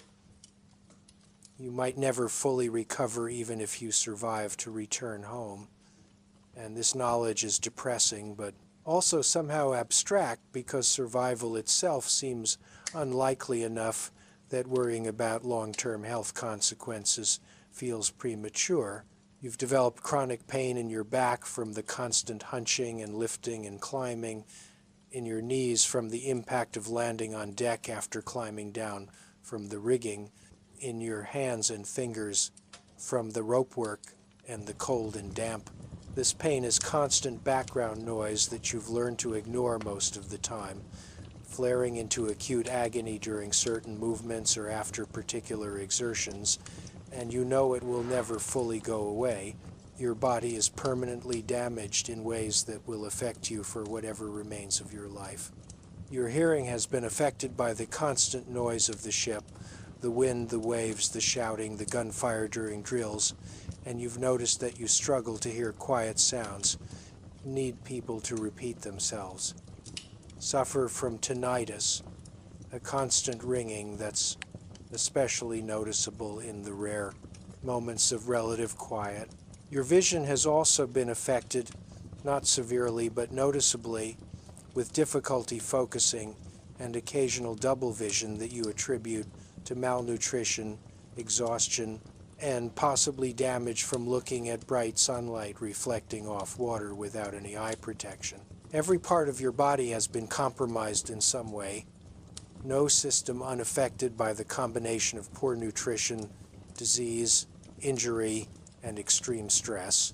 And you're aging rapidly, your body in the condition of someone decades older, despite your actual age. The psychological symptoms have also progressed. You've developed what we would now call PTSD, though you have no name for it, intrusive memories of traumatic events, nightmares that wake you gasping, hypervigilance even during rest periods, exaggerated startle response to sudden noises or movements, difficulty controlling your emotions with anger and fear much closer to the surface than they used to be. You've noticed that you sometimes lose time, moments where you can't remember what you just did or where you are. Dissociation episodes that your mind uses to protect itself from overwhelming stress. You've developed compulsive behaviors, rituals you must complete in exact sequences, or you feel intense anxiety, another attempt by your psyche to create order and control in a chaotic environment. Your personality has changed in ways you can observe but not control. You're harder, more cynical, quicker to anger, less empathetic, more willing to do whatever it takes to survive without regard for morality or consequences. The person you were 6 months ago would be horrified by some of the things you've done or failed to do, by your complicity in the suffering of others, by your moral compromises and your emotional coldness. But that person couldn't survive here. That person would be broken or dead. So you've become someone else, someone capable of enduring this, and you can't regret that transformation because it's kept you alive even though you mourn the loss of who you were. The fantasy of the voyage ending has become more elaborate and detailed, a mental escape you retreat into during the worst moments. You imagine stepping onto solid ground that doesn't move, walking more than 10 feet in one direction, being alone in a quiet space, eating fresh food, drinking clean water, sleeping in a bed that doesn't swing, wearing clean clothes, bathing properly, seeing your family, and these fantasies are simultaneously comforting and torturous because they highlight everything you're missing and might never have again. Some sailors have broken under the strain, going mad in various ways. Catatonic withdrawal where they stop responding to external stimuli and have to be physically forced to work. Violent outbursts where they attack anyone nearby without provocation. Religious mania where they preach apocalyptic sermons to anyone who will listen. Attempts at self-harm or suicide that are sometimes successful despite efforts to prevent them. You've watched these breakdowns with a mixture of sympathy and fear. Sympathy because you understand how close everyone is to that edge. Fear because it could be you next. And also, darkly, sometimes relief that someone else broke instead of you. That their collapse might delay your own by showing you what to avoid, what not to think about, how not to let yourself go. The social fabric of the crew has frayed in places, with feuds intensifying, alliances shifting, and the baseline level of tension rising as the voyage continues. Everyone is more irritable, more reactive, less capable of emotional regulation, and conflicts that might have been resolved peacefully early in the voyage now escalate to violence. The officers respond to this increased tension with harsher discipline, more floggings, more time in irons, which of course makes everything worse rather than better because it adds official brutality to the existing interpersonal violence. But the officers either don't understand this or don't care. They just know that discipline is slipping and their response is more violence. You've developed a repertoire of coping mechanisms, most of them unhealthy but functional. You mentally rehearse acts of violence against officers you hate, elaborate revenge fantasies that provide emotional release but that you'll never act on because you're not suicidal. You've compartmentalized your mind into sections that don't communicate with each other so that the part of you that's suffering doesn't contaminate the part of you that has to work. You've created elaborate justifications for the moral compromises you've made so you can live with yourself, and you've learned to find small pleasures in absurd places. The taste of tobacco when someone shares a pipe, the feeling of sun on your face during a pleasant watch, the brief satisfaction of a difficult task completed competently, a joke that makes you laugh despite everything. These small moments don't redeem the experience, but they make it survivable. They remind you that you're still human, still capable of experiencing something other than pain and fear and anger. The concept of time has become distorted. Days blur together because they're all essentially identical, but certain events stand out with crystalline clarity, traumatic moments that your brain has processed differently, stored in high definition while everything else fades. You can remember exactly what the deck looked like when that man fell from the rigging, the angle of his body, the sound of impact, the spreading pool of blood, but you can't remember what you ate yesterday or what watch you stood last week because those mundane details don't register as important to a mind in survival mode. The rumors that circulate through the crew provide entertainment and structure, stories about where the ship is headed next, speculation about the captain's decisions, gossip about officers' personal lives, exaggerated accounts of previous voyages, tales of other ships and their fates. And these rumors are mostly false or heavily distorted, but that doesn't matter because they provide something to talk about, something to think about other than your immediate suffering, social currency in an environment where there's little else to trade. You've learned to contribute to and propagate rumors without believing them, understanding that their function is social and psychological rather than informational. That truth doesn't matter as much as having something to discuss. The relationship between what you know intellectually and what you feel emotionally has become disconnected. You know intellectually that this voyage will eventually end, that you'll either survive or you won't, that this is temporary even if it feels eternal. But emotionally, you can't access that knowledge. Emotionally, you feel like you've always been on this ship and always will be, that this is your permanent reality and nothing else exists. This emotional truth overwhelms the intellectual truth most of the time, making it impossible to take comfort from the fact that this will end, because emotionally you don't believe it will end. Emotionally, you're trapped forever. The physical environment of the ship has continued to deteriorate. The wooden structure is more rotten, more leaky, more creaky, less seaworthy with each passing month, and everyone knows it, but nobody can do anything about it because you're in the middle of the ocean and you have to make it to port before proper repairs can be made. So you patch what you can and pray that major structural failures don't occur before landfall. The food has gotten worse as supplies age and spoil. The water is fouler. The beer is mostly gone, and what remains is vinegary and barely drinkable. The salt meat is even more rancid than it was, and the hardtack has achieved new levels of infestation and hardness. Everyone is thinner, weaker, sicker, more damaged than they were at the start, and you're all racing against time, trying to reach port before the cumulative effects of disease, malnutrition, and deteriorating conditions kill too many crew members to operate the ship effectively. There's a calculation happening in the officers' minds. You can see it in how they watch the crew, assessing who's still functional and who's approaching uselessness. And, they're planning for triage, for jettisoning the weakest to preserve resources for those who can still work. This hasn't happened yet, but you can feel it coming. The tension building as everyone gets weaker and supplies get lower and the officers get more desperate.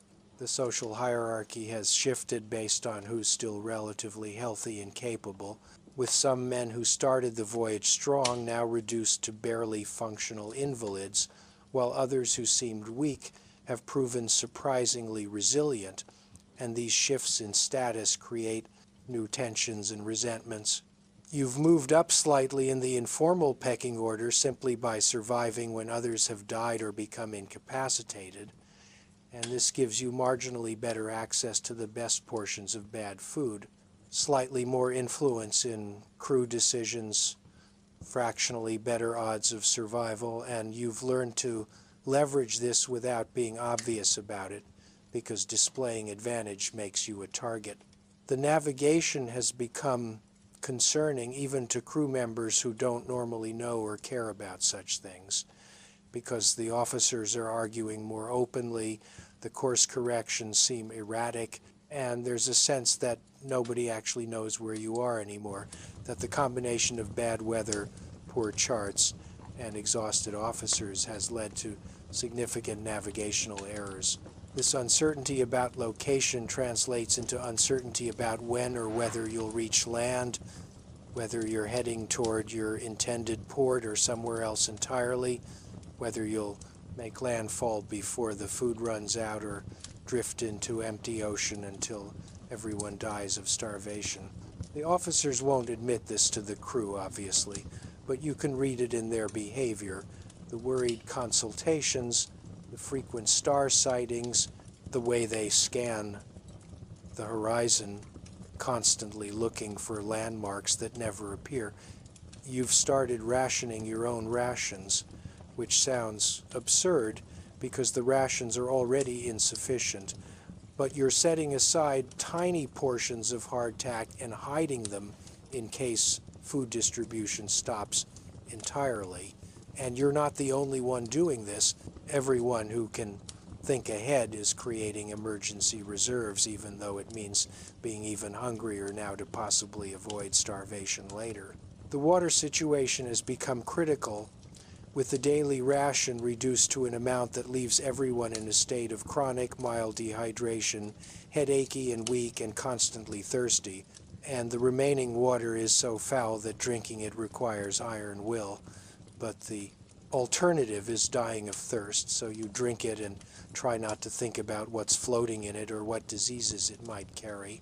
Some men have become obsessed with rain, watching the clouds constantly, positioning containers to catch any precipitation, and the rare rain squalls are treated as gifts from God, everyone standing on deck with mouths open trying to catch drops, licking moisture off surfaces, and the fresh water tastes like salvation even though it's mixed with the tar and filth that covers every surface of the ship.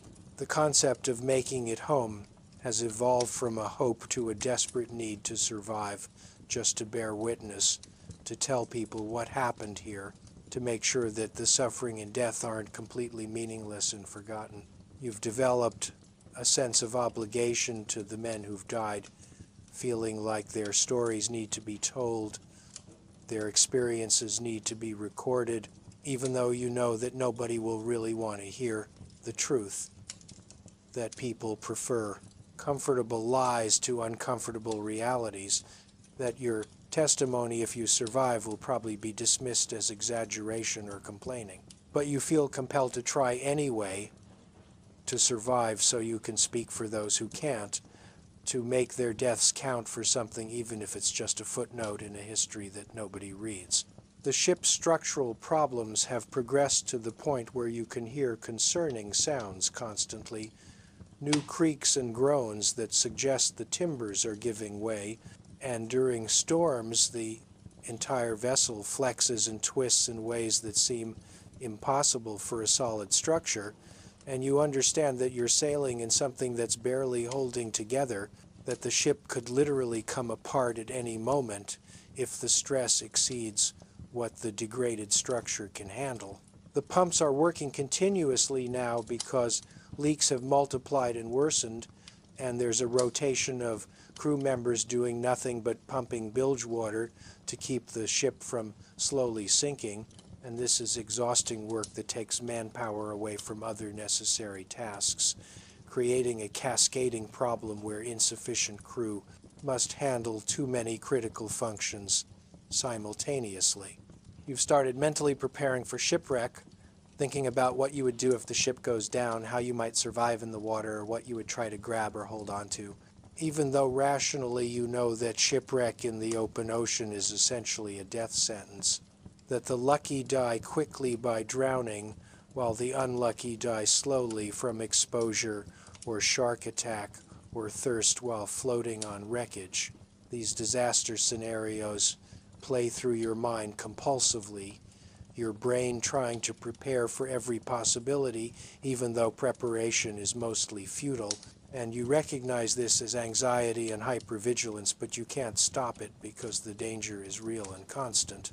The social bonds that still exist have intensified in strange ways, with some men forming intense attachments based on mutual dependence, pairs or small groups who've decided they'll survive together or die together, while others have become more isolated and feral, interacting with the group only when necessary and otherwise retreating into private psychological spaces. You're somewhere in between, maintaining a few key alliances but also increasingly withdrawn, conserving emotional energy for survival and having less to spare for social connection.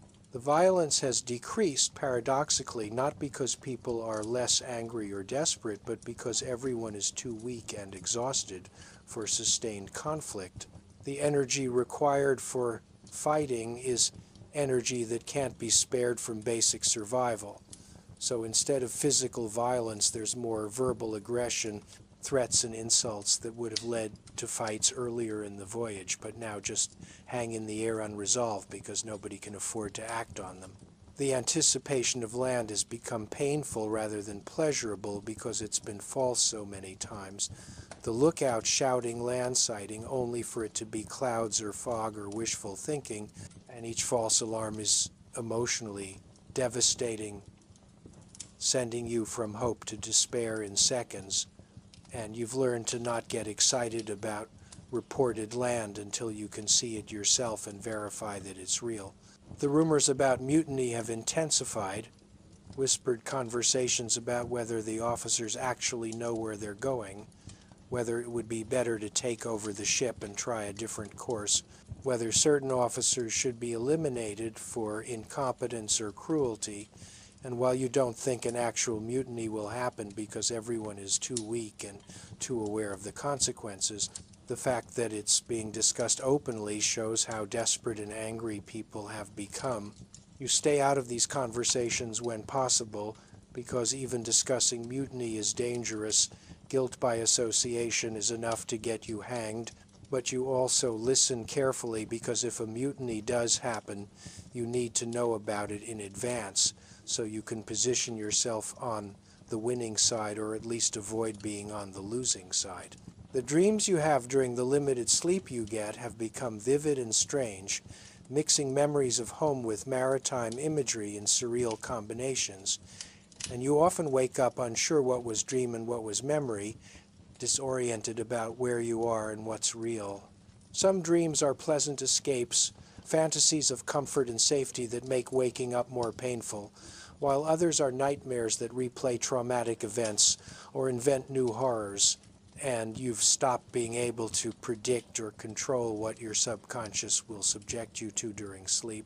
The boundary between sleep and waking has become blurred anyway because exhaustion creates a kind of waking dream state where you're technically conscious but not fully aware, moving through your duties on autopilot while your mind wanders elsewhere. And this dissociation increases the risk of accidents, but you can't help it. Your brain is protecting itself by checking out. You've noticed changes in your thinking processes, difficulty concentrating on complex ideas, problems with memory, slowed mental processing, all symptoms of the combination of malnutrition, sleep deprivation, chronic stress, and possible brain damage from disease or dehydration. You're not as sharp as you were, not as quick, and you worry about permanent cognitive impairment, about whether your mind will ever fully recover, even if your body does. But there's nothing you can do about it except try to survive and hope for eventual recovery. The other crew members show similar cognitive decline, conversations becoming simpler and more repetitive, complex social interactions breaking down. Everyone operating at a reduced mental capacity that makes everything harder and more dangerous. The officers are not immune to this deterioration, which is terrifying because they're the ones making decisions that affect everyone's survival, and you can see that they're impaired too, less sharp than they were, making mistakes they wouldn't have made earlier, and the combination of impaired leadership and impaired crew is a recipe for disaster. You've reached a point where you're not sure you care anymore whether you survive, not actively suicidal but passively indifferent, and this emotional numbness is its own form of protection. Because caring hurts too much, hope is too painful when it's constantly disappointed. So you've shut down that part of yourself and you just exist, performing your duties mechanically without investment in outcomes. Some part of you recognizes that this is dangerous, that giving up mentally often precedes dying physically, but you can't access the emotional resources to fight against it. You're just too tired, too damaged, too worn down to maintain hope or will or caring. The prospect of actually reaching port has started to seem scary rather than desirable because you have no idea what happens next, whether you'll be paid or cheated, whether you'll be immediately pressed into another voyage, whether you'll be arrested for some real or imaginary offense, whether your family will even recognize or want you, given how changed you are. The future beyond this ship is a blank that you can't envision, and the known hell of the ship has become almost preferable to the unknown possibilities of whatever comes after. And you realize this is classic trauma response, fear of change, even when change might be improvement, but knowing this doesn't help you feel differently. The physical act of walking on stable ground, when you imagine it, seems impossible and frightening, like you've forgotten how to exist anywhere except on a moving deck, and you worry that you'll fall over on land, that your body has adapted so completely to maritime environment that it can't unadapt. Some men who've been at sea for years do have trouble on land. Their bodies so adapted to the ship's movement that stable ground feels wrong and disorienting. And they literally stagger around like drunks until they readapt. And you suspect you'll be the same. Another mark of how this experience has changed you in ways that persist even after the immediate danger ends. The concept of privacy, of being alone, of having personal space, has become so foreign that you're not sure you'll be able to handle it. Used to constant proximity to others, constant noise, constant awareness of people around you, and the thought of a quiet room where you're alone sounds both wonderful and terrifying. The food you imagine eating on land has become an obsessive fantasy, detailed descriptions of meals you'll have, flavors you miss, textures you crave. And these food fantasies occupy hours of mental time, elaborate and specific and painful because they highlight the deprivation you're experiencing. But you can't stop thinking about them because they're one of the few pleasures available to you, imaginary pleasure, but pleasure nonetheless. You've promised yourself things you'll do if you survive, oaths you've made to whatever God might exist, or to yourself, bargains where you'll be a better person or make different choices or appreciate what you have if only you can make it through this. And, these crisis promises are usually forgotten once the crisis ends, but you make them anyway because they provide psychological structure, a narrative where suffering has meaning and leads to transformation. The other sailors have their own versions of these promises and fantasies, and sometimes you share them, rare moments of vulnerability where people admit what they miss and what they hope for, And these conversations are both bonding and painful because they make everyone more aware of what they've lost and might never regain.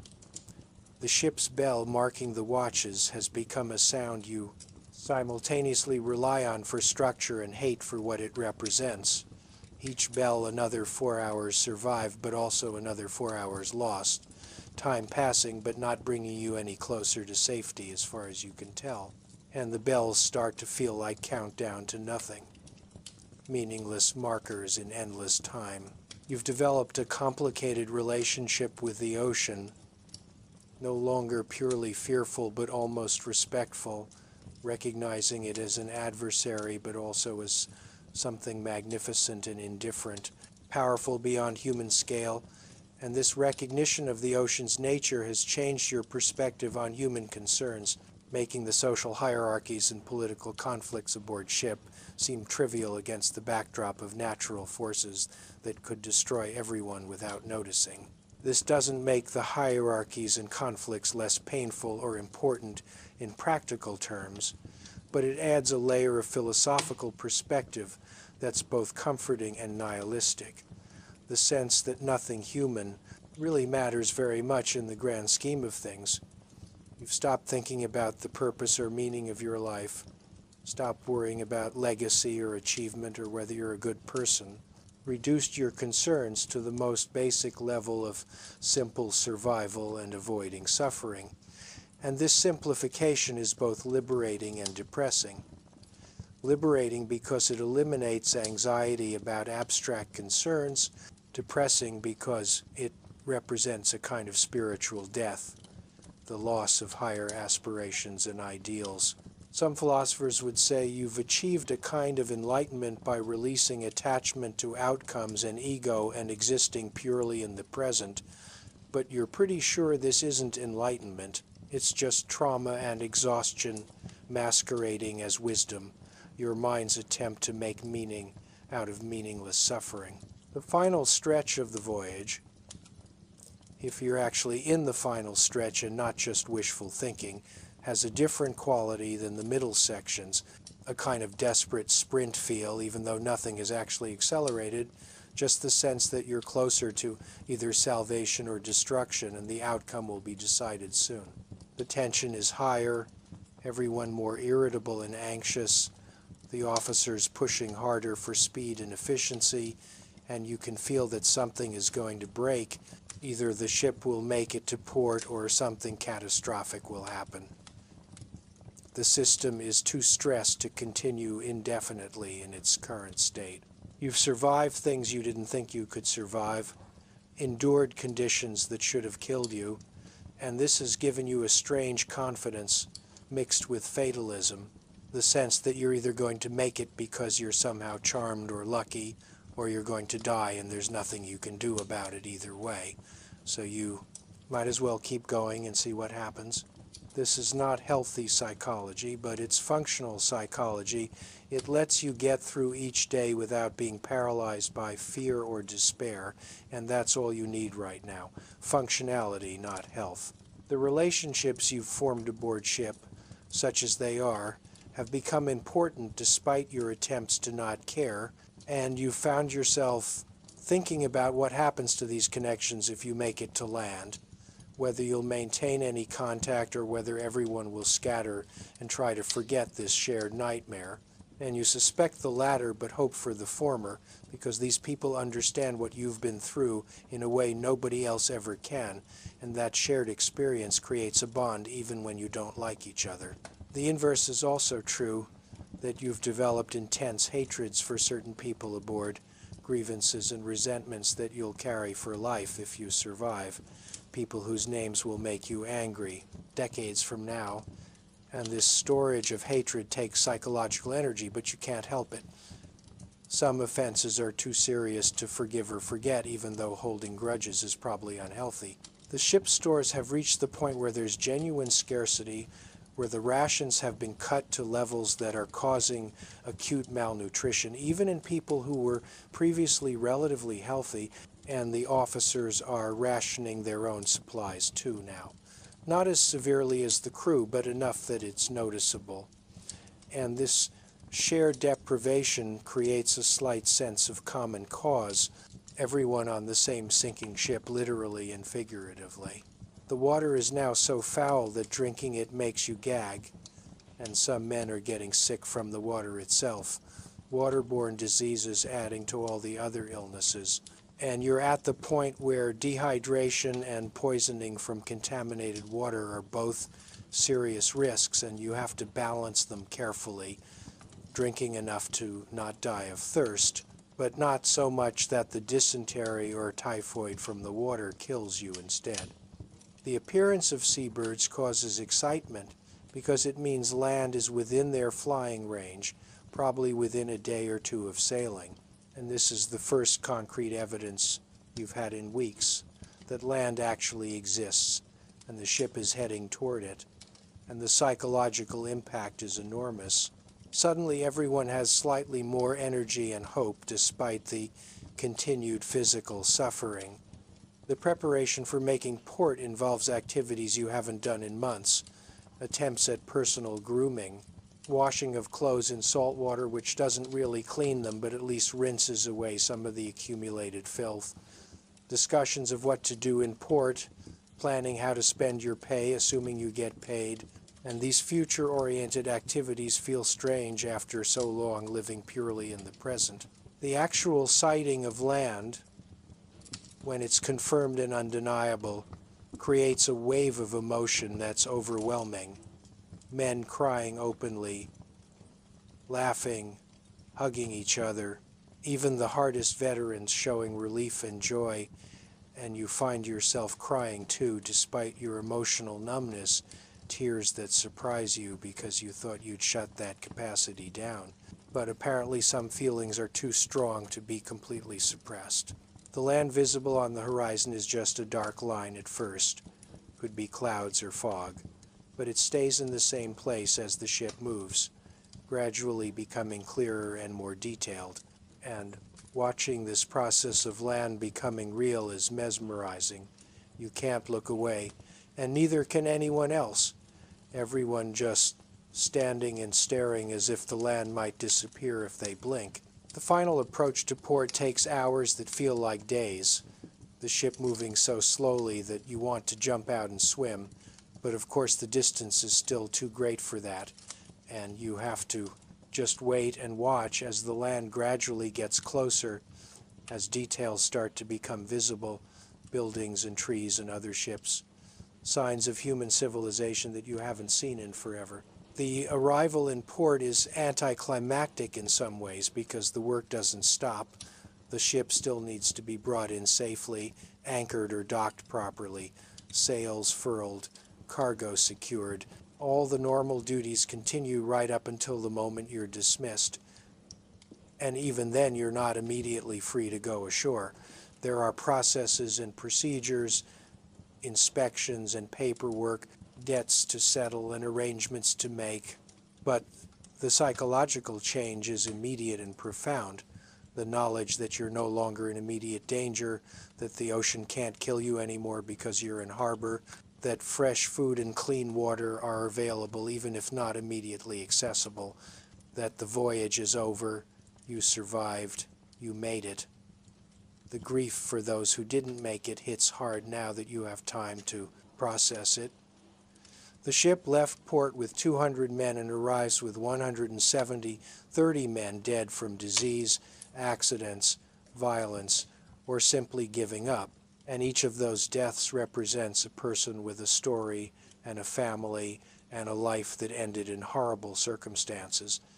And you carry some responsibility for their deaths, or at least for surviving when they didn't. Survivor's guilt mixed with relief and a complicated tangle of emotions that you don't have the psychological vocabulary to express. The process of disembarking when you're finally allowed takes hours because you're weak and disoriented and overwhelmed. Stepping onto the dock and immediately losing your balance because the ground isn't moving and your body doesn't know what to do with that information. And you have to literally learn to walk again, taking slow, careful steps while your brain recalibrates. The smells of land are overwhelming after months of nothing but ship stenches. The smell of cooking food and flowers and dirt and horse manure and humanity. And it's too much sensory input all at once. Your system overloaded. But it's also evidence that you're really here, really on land, really safe for the first time in months. The first actual meal you eat, even though it's just simple fare at a cheap tavern, is a transcendent experience. Flavors and textures that your body has forgotten existed. Food that isn't rancid or infested, water that doesn't taste like rotting wood, and you eat slowly, trying to savor it, but also eating too fast because you're starving and your body is desperate for nutrition, and you make yourself sick from eating too much too quickly after months of deprivation, but it's worth it. The first night sleeping on land in an actual bed, even though it's just a thin mattress in a cheap boarding house, is strange and unsettling. The bed feels wrong because it doesn't move, and you keep waking up disoriented, thinking you've fallen out of your hammock or that the ship has stopped moving, which means something is wrong. Your body's so conditioned to constant motion that stillness triggers alarm responses. The sleep you do get is deep and long, making up for months of sleep deprivation, and you wake up feeling slightly more human, but also more aware of how damaged you are. The aches and pains more noticeable now that you're not in constant survival mode. The psychological trauma more accessible now that you have space to process it. The pay you receive is a fraction of what you expected, with deductions for clothing, for medical treatment, for damaged equipment, for imaginary offenses, and the ship's owners have calculated everything to minimize what they owe you, leaving you with barely enough to cover immediate expenses, let alone save or send money home. This financial exploitation is infuriating but unsurprising, just another confirmation that the system is designed to extract maximum value from sailors while returning minimum compensation. And you understand now why so many sailors die poor despite years of brutal labor. The physical recovery process is slower than you hoped. Your body has been so damaged that it needs weeks or months to heal, even partially, and some damage is permanent. You'll carry the scars and the chronic pain and the missing teeth for the rest of your life, physical reminders of what you endured. The medical care available is minimal and expensive. Doctors who might be competent or might be quacks, and you can't afford much treatment anyway. So you rely on rest and time and hope your body can repair itself. And surprisingly, it does improve gradually. The scurvy symptoms fade as you get fresh food. The infections clear up. The weight starts to come back, but you'll never be quite what you were before. The psychological recovery is even more complicated and uncertain. The nightmares continue. The hypervigilance doesn't shut off just because you're safe now. The emotional numbness persists even though you wish you could feel things normally again, and you start to realize that this might be permanent damage, that you might carry these symptoms for the rest of your life, that the term recovered might never accurately describe you. The reunion with family, if you have family to reunite with, is difficult in ways you didn't anticipate. They're shocked by your physical appearance. You're shocked by how trivial their concerns seem. And there's a disconnect that makes real communication almost impossible because you can't explain what you've been through in a way they can understand, and they can't relate to you anymore because you've changed so fundamentally. Some sailors find that they can't readjust to land life at all. The pace is too slow, the safety feels wrong, the social expectations are impossible to meet, and they end up going back to sea because at least there they understand the rules and know what's expected, even though returning to sea means returning to suffering. You swear you'll never go to sea again, that nothing could make you voluntarily board a ship, that you'd rather starve on land than be wealthy at sea. But you also know that desperation and lack of options drove you to sign on in the first place, and those factors haven't changed. So the promise you make to yourself might not survive contact with economic reality. The historical record you now contribute to, if anyone records your experience, will likely be sanitized and simplified, the worst details omitted or disbelieved, your suffering minimized or rationalized, and this erasure is its own form of violence. The denial of your experience and the experience of thousands like you, the creation of historical narratives that serve power and obscure truth. You feel an obligation to resist this erasure, to insist on the truth even when it's uncomfortable, to make people understand what maritime life really meant in 1700. Not as romantic adventure, but as systematic exploitation and suffering. And, this is probably a futile effort because people prefer comfortable lies to uncomfortable truths. But you have to try because silence would be a betrayal of everyone who didn't survive to tell their own stories. The physical evidence of what you've been through is written on your body, the scars and missing teeth and premature aging, and this evidence can't be denied or erased. Even if your testimony is dismissed, your body bears witness even when your words are not believed. The comparison between your experience and slavery keeps occurring to you, the ways in which maritime labor in this era was structurally similar to slavery, even though it was legally distinct. The same dehumanization and exploitation and disregard for human welfare. The same reduction of humans to economic units. The same system where profit mattered more than lives.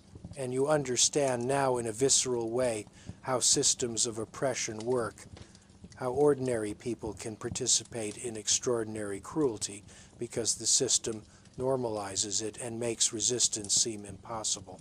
This knowledge doesn't give you power, but it does give you clarity. You see the mechanisms of exploitation in a way you couldn't before.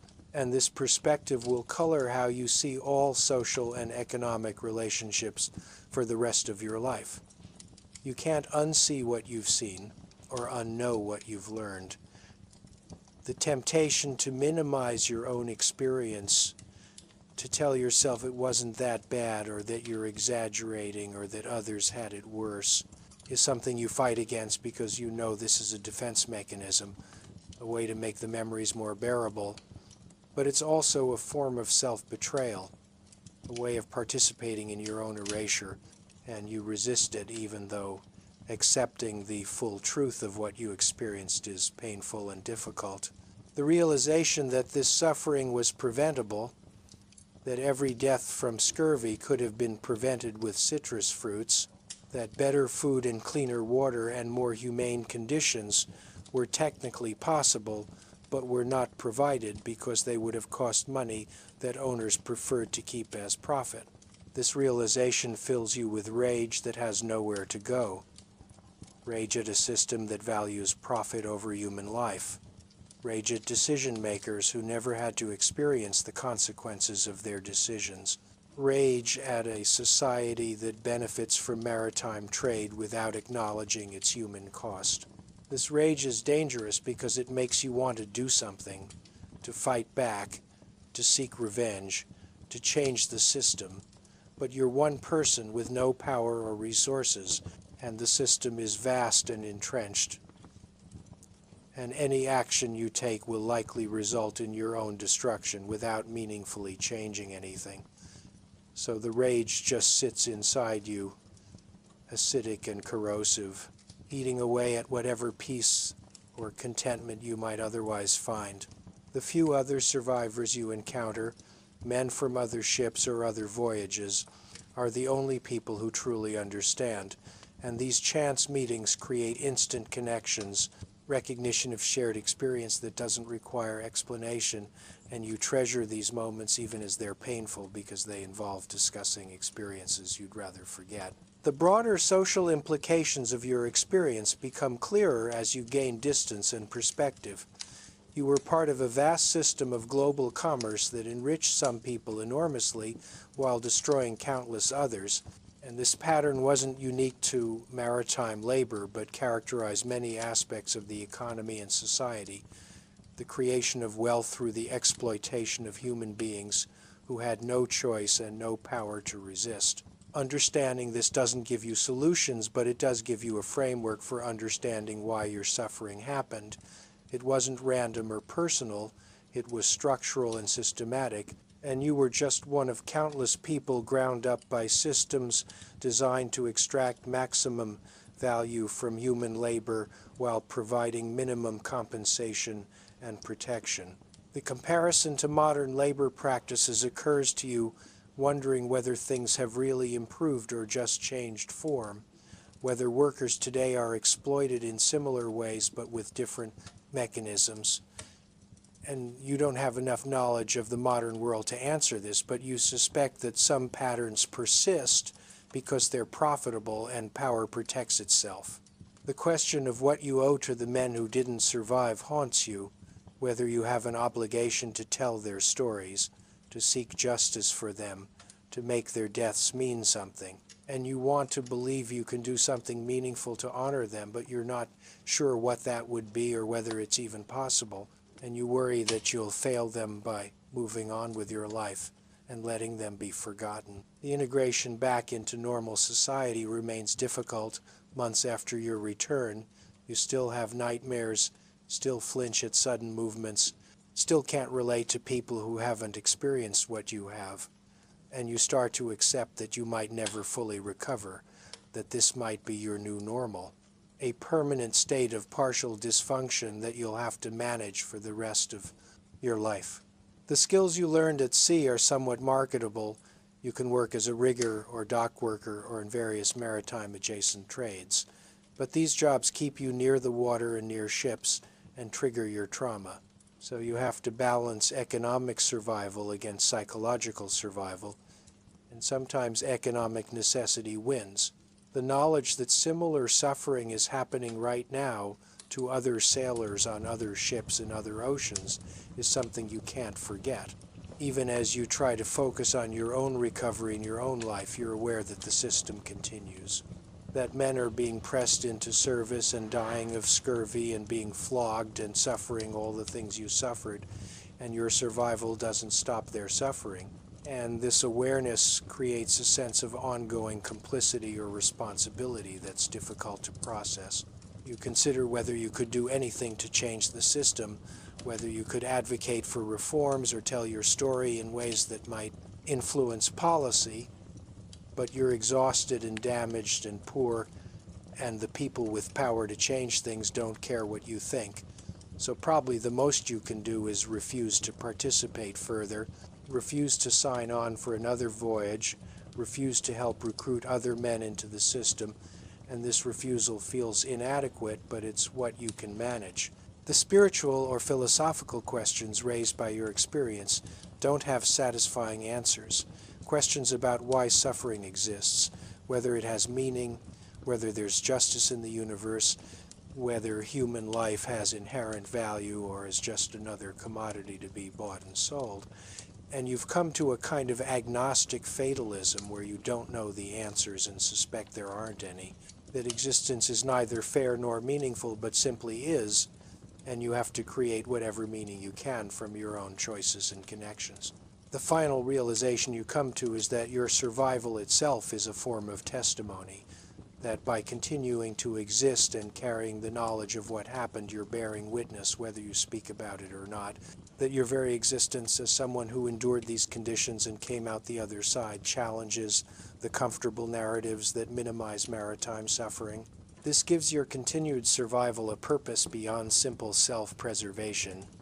You're living proof of what the system does to people, and even if most people don't want to hear the truth, your presence makes it harder to completely deny the process of writing down your experience, if you have the literacy and opportunity to do so, becomes an act of resistance against historical erasure, a way to ensure that at least one authentic account exists for future historians who might actually want to understand the truth rather than perpetuate comfortable myths.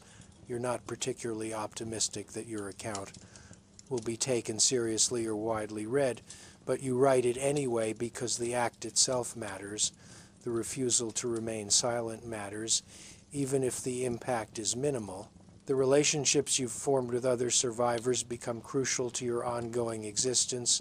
These are the only people with whom you don't have to explain or justify or translate your experience. And while you don't necessarily like all of them, you need them, and they need you. And this mutual need creates a community of shared suffering that provides support that nobody else can offer. The accommodation you reach with your trauma is not recovery, but rather a kind of coexistence. You learn to live with the nightmares and the hypervigilance and the emotional difficulties. You develop strategies for managing symptoms and avoiding triggers. You accept that you're permanently changed and try to build a life within those constraints rather than waiting for a return to normalcy that will never come. The question of whether the maritime experience made you stronger or simply damaged you is something you wrestle with, and the honest answer is probably both. You did discover reserves of endurance and strength you didn't know you had. You did survive conditions that killed others, but you also sustained damage that will never fully heal. And framing this as a positive growth experience feels false and minimizes the real cost. The realization that this entire account, this entire story of what you wouldn't survive, is actually a story of what you did survive, is complicated because survival doesn't mean unscathed and doesn't mean okay. Survival just means alive, still functioning at some minimal level, and that's not the triumphant narrative that people want, but it's the truth. The title suggesting that you wouldn't survive a day as a 1700 sailor is both accurate and inaccurate. Accurate because modern people couldn't survive it unchanged, couldn't endure the conditions without being fundamentally destroyed in some ways, but inaccurate because humans have enormous capacity for adaptation and survival even in the worst conditions. We survive things we shouldn't be able to survive. We endure what seems unendurable. And this capacity is both inspiring and tragic because it means that systems of exploitation can continue because humans will adapt to almost anything rather than die. The final word on your experience is that it happened, that it was real, that it was as bad as you remember and probably worse than you can fully articulate, that thousands of men lived through similar or worse experiences, that most of them died or were permanently destroyed by it, that the few who survived carry the weight forever, that the system that created this suffering was deliberate and profitable and could have been otherwise, that the exploitation was a choice, not a necessity, and that remembering the truth matters even when the truth is unbearable, especially when the truth is unbearable, because forgetting or romanticizing historical suffering makes it easier to perpetuate similar suffering in the present. And bearing witness is an ethical obligation even when it's painful, even when nobody wants to listen, even when it changes nothing, because some truths must be told regardless